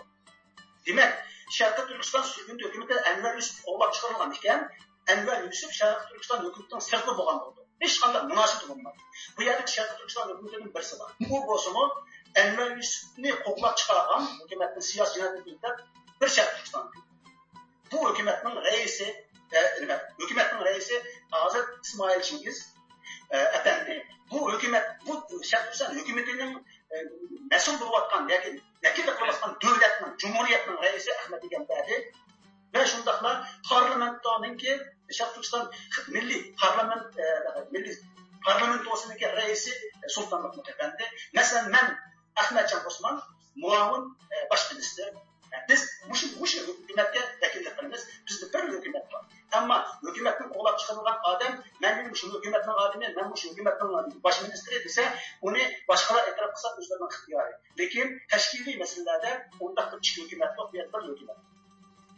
Ahmadjon efendim, boshqa o'xshash xalqaroda boshqa misol keltirgidek bir millat yoki bir davlat bormi, yoki Tibetlarda yoki bunda shu sirgin hukumatining raisi o'tiniga bordi ya bir narsa qildi, undan keyin mehnat qo'llab chiqarildi deydigan xalqaroda shunday bir misol keltirgidek bir yer bormi, ya'ni ochiq bo'lsin. Misol keltirgidek bir yer yo'q. Nima uchun bilansa, nima uchun misol keltirgidek bir yer bo'lmaydi? Chunki har qanday sirginlik hukumatningki odamlari bunda oddiy bir mantiqni tushunadi. Shunga ular besib etilgan zeminiga Xitoyning besib oluvchining Rusni deb bormaydi. Masalan bir misolni beray sizlarga. Yaponiyaning Kuril orollari degan orol bor. Masalan bu orolni Yaponiyadagi ruslar besib olganda. Endi men sizlardan so'rab boqay. Bir yaponiyalik bir grajdan Yaponning pasportini ko'tarib Rossiyaning elchixonasiga kirib, men Kuril orollariga borman deb nimadan Rossiyaning elchixonasi, Rossiya hukumatining viza olib Kuril orollariga borsa, bu Yapon hukumati buni qanday qaraydi? O'zingga o'ylab topadi. Amaliyotda mushi yaponlik agar Rossiyaning konsulxonasining viza olib Yapon hukumati bizning orollarimizga Rossiya besalag'anti davlatga vaqtida bir yaponlik Rossiyaning viza olib Kuril orollariga borsa, demak Kuril orollarining egilik huquqining Yaponiyada emas, Ruslarga tabiiy ekanligini e'tirof qilgan bo'ladi. Shundaqmi? Shunga o'xshash bu har qanday oddiy bir mantiqa. Shunga Anvar Yusuf Efendi bir cho'ng siyosiy jinoyatchi hisoblanadi bizda, siyosiy jinoyatchi hisoblanadi. Shunga bu xatolikni hammamiz to'g'ri tushunishimiz kerak. Bu deganlik qandaqdir, har qanday Sharqiy Turkistonga bos bo'lmaydi degan emas. Lekin amaliyotda shunday qilish kerak. Masalan, shaxsan men bir tashkilotning a'zosi emas vaqtlarimdami va shunday a'zo bo'lgan vaqtlarimdami, mana 20 yil bo'ldi vatandan chiqib ketgani. Hozir 20 yilgacha vatanga berib boqmadim va menda bo'lmasligim mumkin. Nima uchun? Chunki men Xitoy elchixonasiga kirib, vatanimning Sharqiy Turkistonning egilik huquqining Xitoyning qo'lida ekanligini e'tirof qilgim kelmaydi. Shunga men Xitoydan viza olib bormayman. Balki vatanimga o'g'irlikcha berishim mumkin. Vətənin azad olğanda özünün vətəninə vəkillik qıladigan bir tərəfdən viza elib verishi mümkün. Lakin mən Xitoy hökumətindən ruxsat elib özümün vətənimə barmayman. Bunda qılsam vətənimnin igidlik huququnun Xitoy huququ ekanligini e'tirof qilaman. Rahmet. Ahmet efendim ahırdan bunaq bir gap qılaydı. Hazır Abdurrahman Kerim efendim bilen Erkin Ahmet efendim aldın təklif etkendi. Mesela ma'lum teşkilatның ismi çıxmışsın. Ma'lum şəxsның ismi çıxmışsın degan bir ma'naga bir gaplar bo'ldi da. Endi bu yerda hozir biz azadlik izlanish degandan keyin deyli aramızda bir ta'til yo'lda ketib qolgan bir odam bor deyli. Mesela hozir sizningki qilgan gapingizda Anvar Yusuf Turan efendimni ta'til yo'lda ketib qoldi degan ma'no chiqdi endi. Biz endi to'xtang ya. Ta'til yo'l huquq degan gap emas. Bu yerda Anvar Yusuf efendini qaramaganimi yo'q. Mesela ba'zida o'qib desa men uni qarshi chiqaman. Bunda emas Anvar Yusuf efendi. Lekin bizden biladigan bir meselemiz Anvar Yusuf efendi to'g'risida Sharqiy Turkistonga Xitoydan viza olib borganligi uchunlar buning bir siyosiy xato deyapsiz. Xatolik bo'lganligi uchun gapdir. Buna olganda qarang, biz bu xildagi suhbatlarni bir taraflik qilsak bo'lmaydi-ku. Mesela Anvar Yusuf Turan efendi haqida gapildingiz, to'g'rimi? Mesela agar radioni anglagan bo'lsa, bunday gaplarni qilishga majburiyat bo'lib qoldi, chunki ba'zi suhbatdoshlarim so'rayotdi va shundaqlar mesela bir necha hukumat bor degan gaplarni qilyapti. Qaysi hukumat bu deb shuna men izoh berib qo'ydim. Bu amaliyotda mashlar chiqayotgan gaplar bor. Bu faqatlam Erkin Albumu efendim yoki mening qo'ygan gapim emas bu. Abdurrahman Kerim efendim yoki Erkin Ahmet efendimni so'rab boqayli, boshqa radio anglag'uvchilarning bu zot qancha hukumat bor deb so'raydiganlar bo'lishi mumkin. Bu xildagi temalarni agar nuqtasi Anvar Yusuf Turan efendimni kelsin suhbatga keyingi haftalarda sizmi kelin ilmiy asosda o'zining mesela to'g'ri fikrni qo'ysin. Bu yerda biz surgun hukumatining xatoligi yoki to'g'riligini nimasi men buni shaxsan qaror beradigan, bunga benasib bera oladigan kuchimiz biz faqatlam tashviqotchi. Biz o'tirga hozir Erkin Albumu efendimga o'xshash kelgan savollarni o'tirga tashlaymiz. Xalq yozadi yoki so'raydi. Bevosita holatda abm deb o'tgandek 50 odam, 500 odam Skype'ga birla vaqtda kirsin bo'ladi. Mushkildagi savollarni men hammalarga telefon qilib, "Ma'lumotda suhbatimiz bor, siz keling" deb buni men o'rlashtirish noy teskabgan. Chunki hammamizning bir hayoti davom qiladi, o'zimizning boshqa nurg'un ishlarimiz bo'ladi. Bu bir mening haftada bir kunlik aram kunimda qilayotgan bir xizmat. Buningga mesela Anvar Yusuf Turan efendim agar olmagan bo'lsa, birlari oltayli seni haqida gap chiqdi deb. Uningga sizga o dushmanlik qaraydigan narsa bo'lmaydi. O'zining fikrini men mundaq şekilde men hozirgacha bu hukumatning men o'zim shunga raisi deyman. Yoki bo'lmasa bu hukumatni men qurgandamdi, nemisini deydi. Agar siz hozirda siz uning qarshi agar Ahmet Egamber efendim javob bergan bo'lsa, İsmail Cengiz efendim javob bergan bo'lsa, yoki siz javob bergan bo'lsangiz, javobini berib o'tirda agar hukumatning ichida bo'lmagan boshqa ziyolilarimizdimi bo'lsin bilishkaylar, kim to'g'ri gapirdi, kim xato gapirdi, buni xalq o qadar o'tamas. Sizlar qilayotgan gaplardan mayda Ahmadjonning magib to'g'ri yoki Anvar Yusuf Turanning magib to'g'ri deb xalq buni bilalaydi-ku. Shuni biz bu suhbat maydonida ishimiz hammalarga o'rtaq bir ovoz yarataylik. Bu faqatlam hukumatning yoki dunyo qurultiyining yoki ma'rifat tashkilotining birisining tashviqotini qilish emas, yoki bir tashkilotning xatoligini bunasini deb uni faqat izlatish emas. Agar xatolik bo'lgan bo'lsa, biz ma'noda xato bo'ldik deb ochiq deyish kerak. Xalqdan biz nima deb xato bo'ldik deb, chunki buni Turkiya ikna qilish deydi. Birisiga tushundirib to'g'ri tarafini tushundira olishi, ya'ni.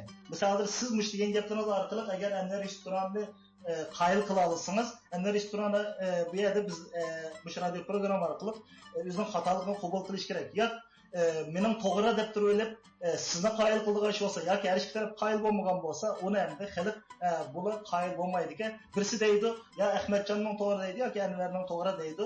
Xalq bu shaklda tushunalaydi-ku. Yoki bir-birini qayil qilsa yoki boshqa. Masalan, bu keyingi haftalarda balkim Dunyo Uyg'ur qurultiyidan bir kishi, ma'rifat tashkilotidan bir kishi, surgun hukumatidan bir kishi ilmiy shaklda, ya'ni bir-birisiga dushmanligining bo'lmaganligini tutqan yo'lda farq bo'lsa-mu, oxirgi nishonning bir ekanligini buni bir anglata olsak, aslida cho'ng ish bo'ldi bu. Mening arzuyum, ümidim şu. Hem teşkilatlarning, hem müştavanın içindeki kıvatkallarning niyetinin Xitoy Komünist Partiyasiga qarshi ekanligini. Albatta, bu yerda yana bir narsa deyish kerak. Masalan, Bobur Maqsud tutildi dedik, boshqa yer tutildi. Bu da'voni chekirib olgan xayillar bormasa, bu mu bor? Buning hammalarning isbotsiz holda hech kimning ismini chiqaramaymiz bu yerda. Siz hozir hech kimni, siz bo'lmasa Anvar restoranda ot ko'p demedingiz. Faqatlam biz bunday xatolik qilgan uchun chiqartilgan dedingiz. O'zini agar to'g'ri deydigan tarafi bo'lsa, o'zini tushasi bo'ldi. Buni to'g'ri kirib olib, o xoin, mal binasi deb boshqa nomsiz qahramonlardek emas. Mana bu hozir o'tirdi dadillik bilan beshimiz so'zlayapmiz hozir. O'zimizning ichidagi rasmiy fikrni. Erkin Ahmet Efendim bir fikriniz var mı bu tema hakkında? Başka mesele yok da bu fakat birlikte yaşanıyor biz. Allah bakmadan ikin aşağı kulaklarımız kirip kaldı anlamında. Ama kim var kim yok biz hiçbir haberler görmeyen kim birlikte kışmaksak da onu ya ondak değişik gibi bir meselemiz yok.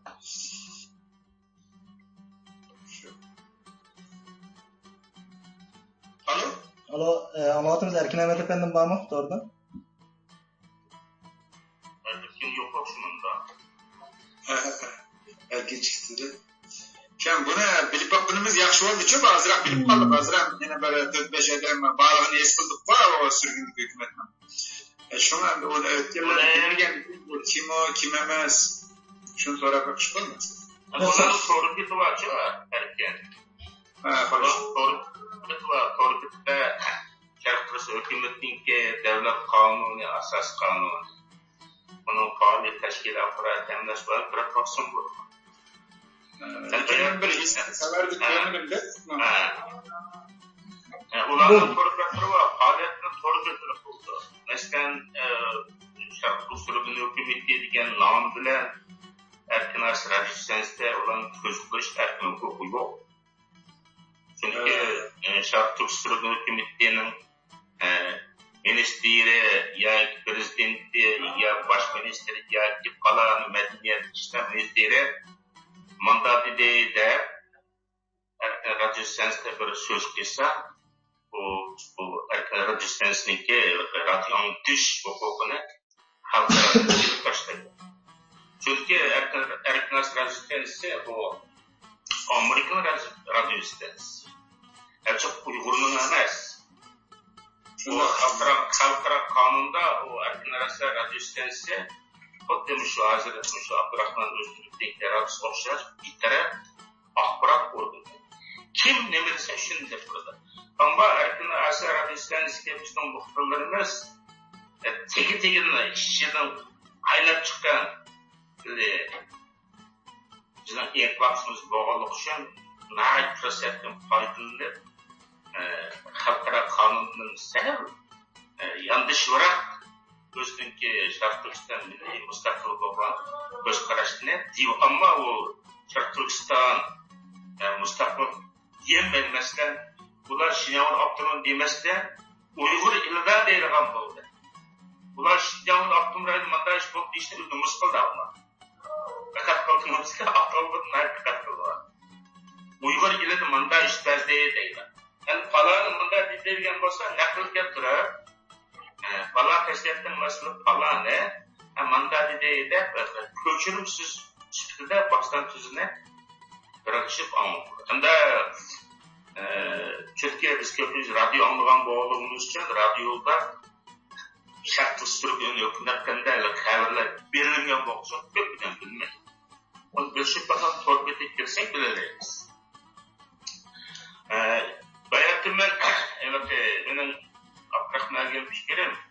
Abdurrahman bunu kadar düşünürken, erkin tabloda kartlar çıkartıp dedi. Onun maksimum mesela birinci katımda mı, şu radyo istensin sen, şu radyo, tor radyosunu kurupsan, bu yaşlı geç, bunu toplayma. Ama yani naik dikkatle, bu mahsus şu akbarat organı olsun, ki bununla sen bir haftalık kanlıqında əskət qoyğan. Bu bəli, sülüşçü olma o. Ya, doğru. Bəksizlik. Bu bir adamın yaxşı qılışı, bu əngülük olanmalı, bəlkə atalış qaladı.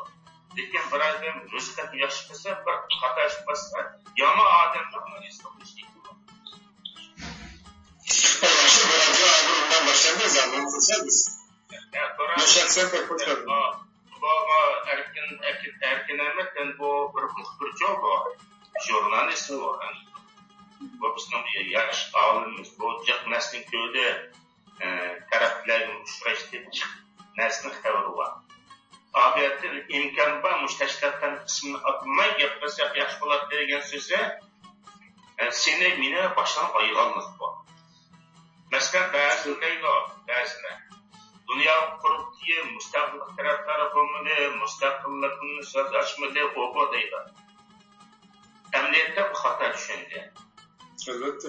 Dünya kurultuyu ezelden tartib Şarkistan Milli Müstakil için kurulutkan bir teşkilat. Ben şu teşkilattan ikinci üçüncü kurultuyunun sayılan tanqidin reis, mavi reislerden birisi. Ama dünya kurultuyu milli müstakillik kolluk keltirish meselesinde bu kalp yalamaçlı müstakillik deb çıksa halkına erişemeydi o. Çünkü bu manzara yolu olanda demokratiya kişilik hukuku diyenli asas kılıp halkta kişilik hukuku kitapnaması demokratik kitapnaması edilen derslerini kaynır adet bilip bir vazı var. Mesela dünya kurultuyu biz müstakillik kılmız, biz müstakillik gerek boğucu yerde yalnız otur çıksa en iyi de Amerika bu dünya kurultuyu vermeydi. Faaliyet kıl vermeydi. Gerçek zamanında Arkadaşlar maksadan keçirim gerekli kesip kaldım. Maksat pulla emas deydi çö. Pelempen meniş hazır. Ben pelempen mamma ile anne bersem hemen alıyorum. Bunu almayayım diyen gap olup kaldı deydi çö. Bunu mesela avtonomiya degan gapning o'zi uzun bo'ldi bizni aldavat qilib avtonomiyani albatta talab qilmaydi uni qurultay. Biroq biz siyosatning yo'li bilan chiroyli taktik bilan olsak oz qon to'kimiz. Agar bevosita biz yop-yalang'och o'tirdik bilan yakimiz bundoq bir bersam hemen alim bo'lmas olmay mushaqqa baqirib turman desak biz uzun muddat qon to'kib ketamiz. Uzun muddat so'rilib ketadi bu ish. Yeni akıbetine gelmiş bu. Hem nesinin taktiki siyaset mühim nesi çok yerde. Taktik bilen iş gerek. Rahmet emmeylenge Abdülistacık'a teşkilatlarınki erkek teşkilatının alaylıgılı var. Kösetken hizmeti var. Neticeleri var. Onunla münasibli kemçiligim var. Teşkilatlarınki netice asas bulunduğu var. Yaştan kılgan kemçilik var. Birazlar kemçilik tutukluklar bunu dedi, bu munda dedi bunun kalkıp çoğunu kez karşılasak olmayı. Fikirimiz olsa bu torpetler demez şu teşkilatın meselelerine tekliflerse eğer teklifleri fikir kılıp anlamısı anlayınca bizim yalnız oturup çıksak olur. Rahmet Abdülistacık'a programımız bugün yani yarım saat etrafında uzak ketken oldu. Anlaşılan toğuşuna. Müştak her hafta mümkün olsa müşahedikilerin hemen kiriş bir anla. Başka mihmanlarımız buldu. Onların gaplarına asasen birlikte yeni vatanda bulavatkan yeni temalar yoki muşundak hazırki erkin efendimge o'xshash belki tushunamagan noktalar bo'lsa ochiq so'rashayli va javobini beradigan odamlar javobini bersin. Hozir Rahmat Josmon efendim vaqt meselasidan qisqa javobini biroz tunishtirib bergan bo'ldi. Keyingi haftalarda agar yana shundoq qarshilashib o'zaro fikr nasida o'zaro so'rashsak bo'ladi. Buning ilmiy shaklda bir suhbatni o'rgansak, mening orzuyim shu. Bugunlik programni mishada oyoqlashtirsak, inshaalloh har yakshanba kuni, ya'ni kelar yakshanba kuni yana mush programda mishada bo'lamiz. Yana sizlarning vaqtinglar bo'lsa, yana kelar haftalik program qatnashsanglar birlikda qolganlarni boshqa, yana ovoz chiqmagan insonlarning ovozini chiqarsin. Bilim egalarimiz albatta birlikda tarafda bo'ladi bir ishga elam. Qolgan sirtkilarmi yana birlikda qo'shilsin. 5, 10, 15, 20 qanchalik odam bo'lsa, birlikda anglayli, birlikda fikr yurgizayli, bir yo'l izlayli. Ya'ni temamiz ozodlik yo'lida izlanish dedik. Mush temadan nimalarni qilishimiz kerak? Mushunga izlasak Emmanlarında olsa Allah'a emanet olunlar, selamet olunlar. Keler hepte görüşkiçe aman olunlar. Bir şey daha yaklaştırayım da olsa. Naklemmalarda. Hoş, selamet olunlar. Hürmetlik radyo anlıqçılar, vaqt münasibetinden bugün programımız müşahede ayarlaştı. Gerçi 30 minut vaxtımız uzarab ketgan bo'lsa-mu, Allah davomini anlagan bo'lishi mumkin deb qarayman. Ba'zida yarım saatmi jiq kelishi mumkin, ba'zida 24 soat qo'yib bersa-mu, vaqt chiqarib anlay oladiganlar bo'lsa, anglishi mumkin, ya'ni bir kun to'liq qilgan taqdirdami.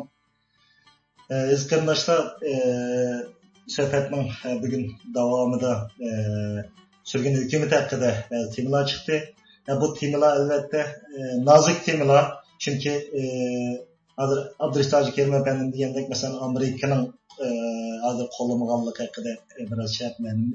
Ama bu derslerini biz bir tarafımlık bir adamın karlışı bilen, bir adamın atlışı bilen bunu yekin çıkaramayız. İnşallah keyinki haftalarda yine Ahmetcan Osman Efendi'nin veya başka hükümet içindeki rehberlerini, mağrip cemiyeti içindeki rehberlerini, Dünya Uygur Kurulu'daki rehberlerini birlikte bir yere ekilip, özara sohbet kılıp, şu birlik temisi hakkında məxsus sohbetlerini ilip varımız. Tövende ödem aramınlağa Uygur Kılık nakşılardan, vatan millet hakkında veya ki nakşılardan birden nakşı koyup varımız. Dikkatle anlat beygin Allah'a rahmet hazırlıca. Keler kıtımlık sanımızda, keler yeşenli günüsü Türkiye vakti saat 16'da uygurradyo.com torbutu arqılık kayta yüz görüşümüz, kayta birbirimizle avaz arqılık dedarlışımız. Skype'da Erik Çekit Radyo deganni qo'shib berish orqali bizga naq maydondan bugungi Abdülhamid Hacı Kerim Efendi'ga o'xshash ovoz bo'lsanlar naq maydonga kelalaysiz va o'zinglarning fikrini ilmiy shaklda bersanlar, yuraksizlarni insanlar bo'ldi. Xayr xo'sh, hammalarga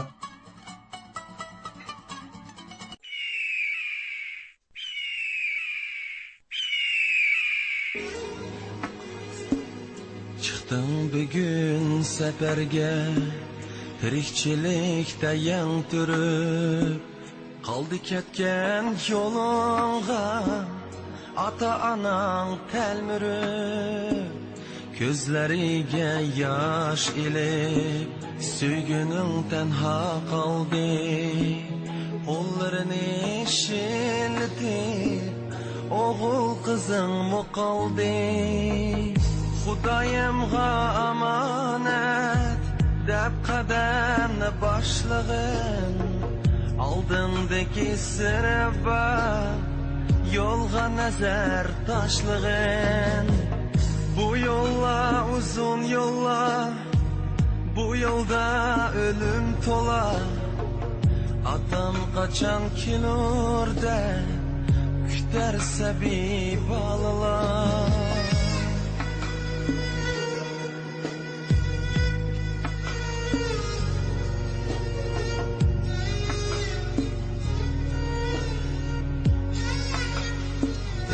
Orab şirin uyqular, ushbu yo'llar qo'ynida ketdi jumulib ko'zlar, olamdan bo'ldi juda.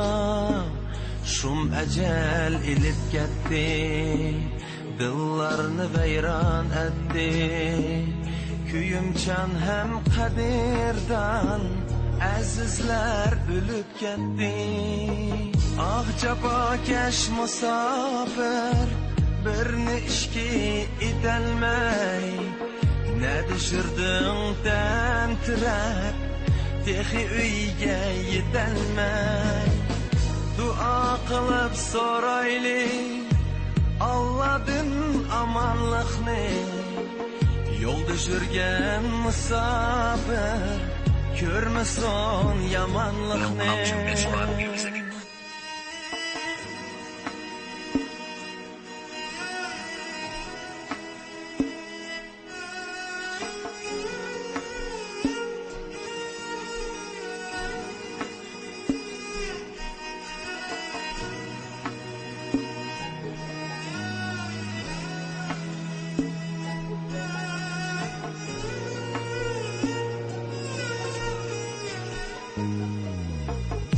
Xudoyimga omonat deb qadamni boshlag'in, oldindagi sirba yolga nazar taşlığın.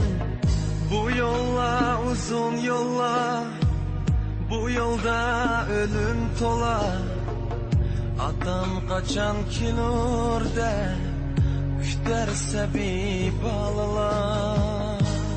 Namın uluk hey Allah, dua kılıp sorayna. Yoldaki musafirmen amanlığın tileyme. Amin.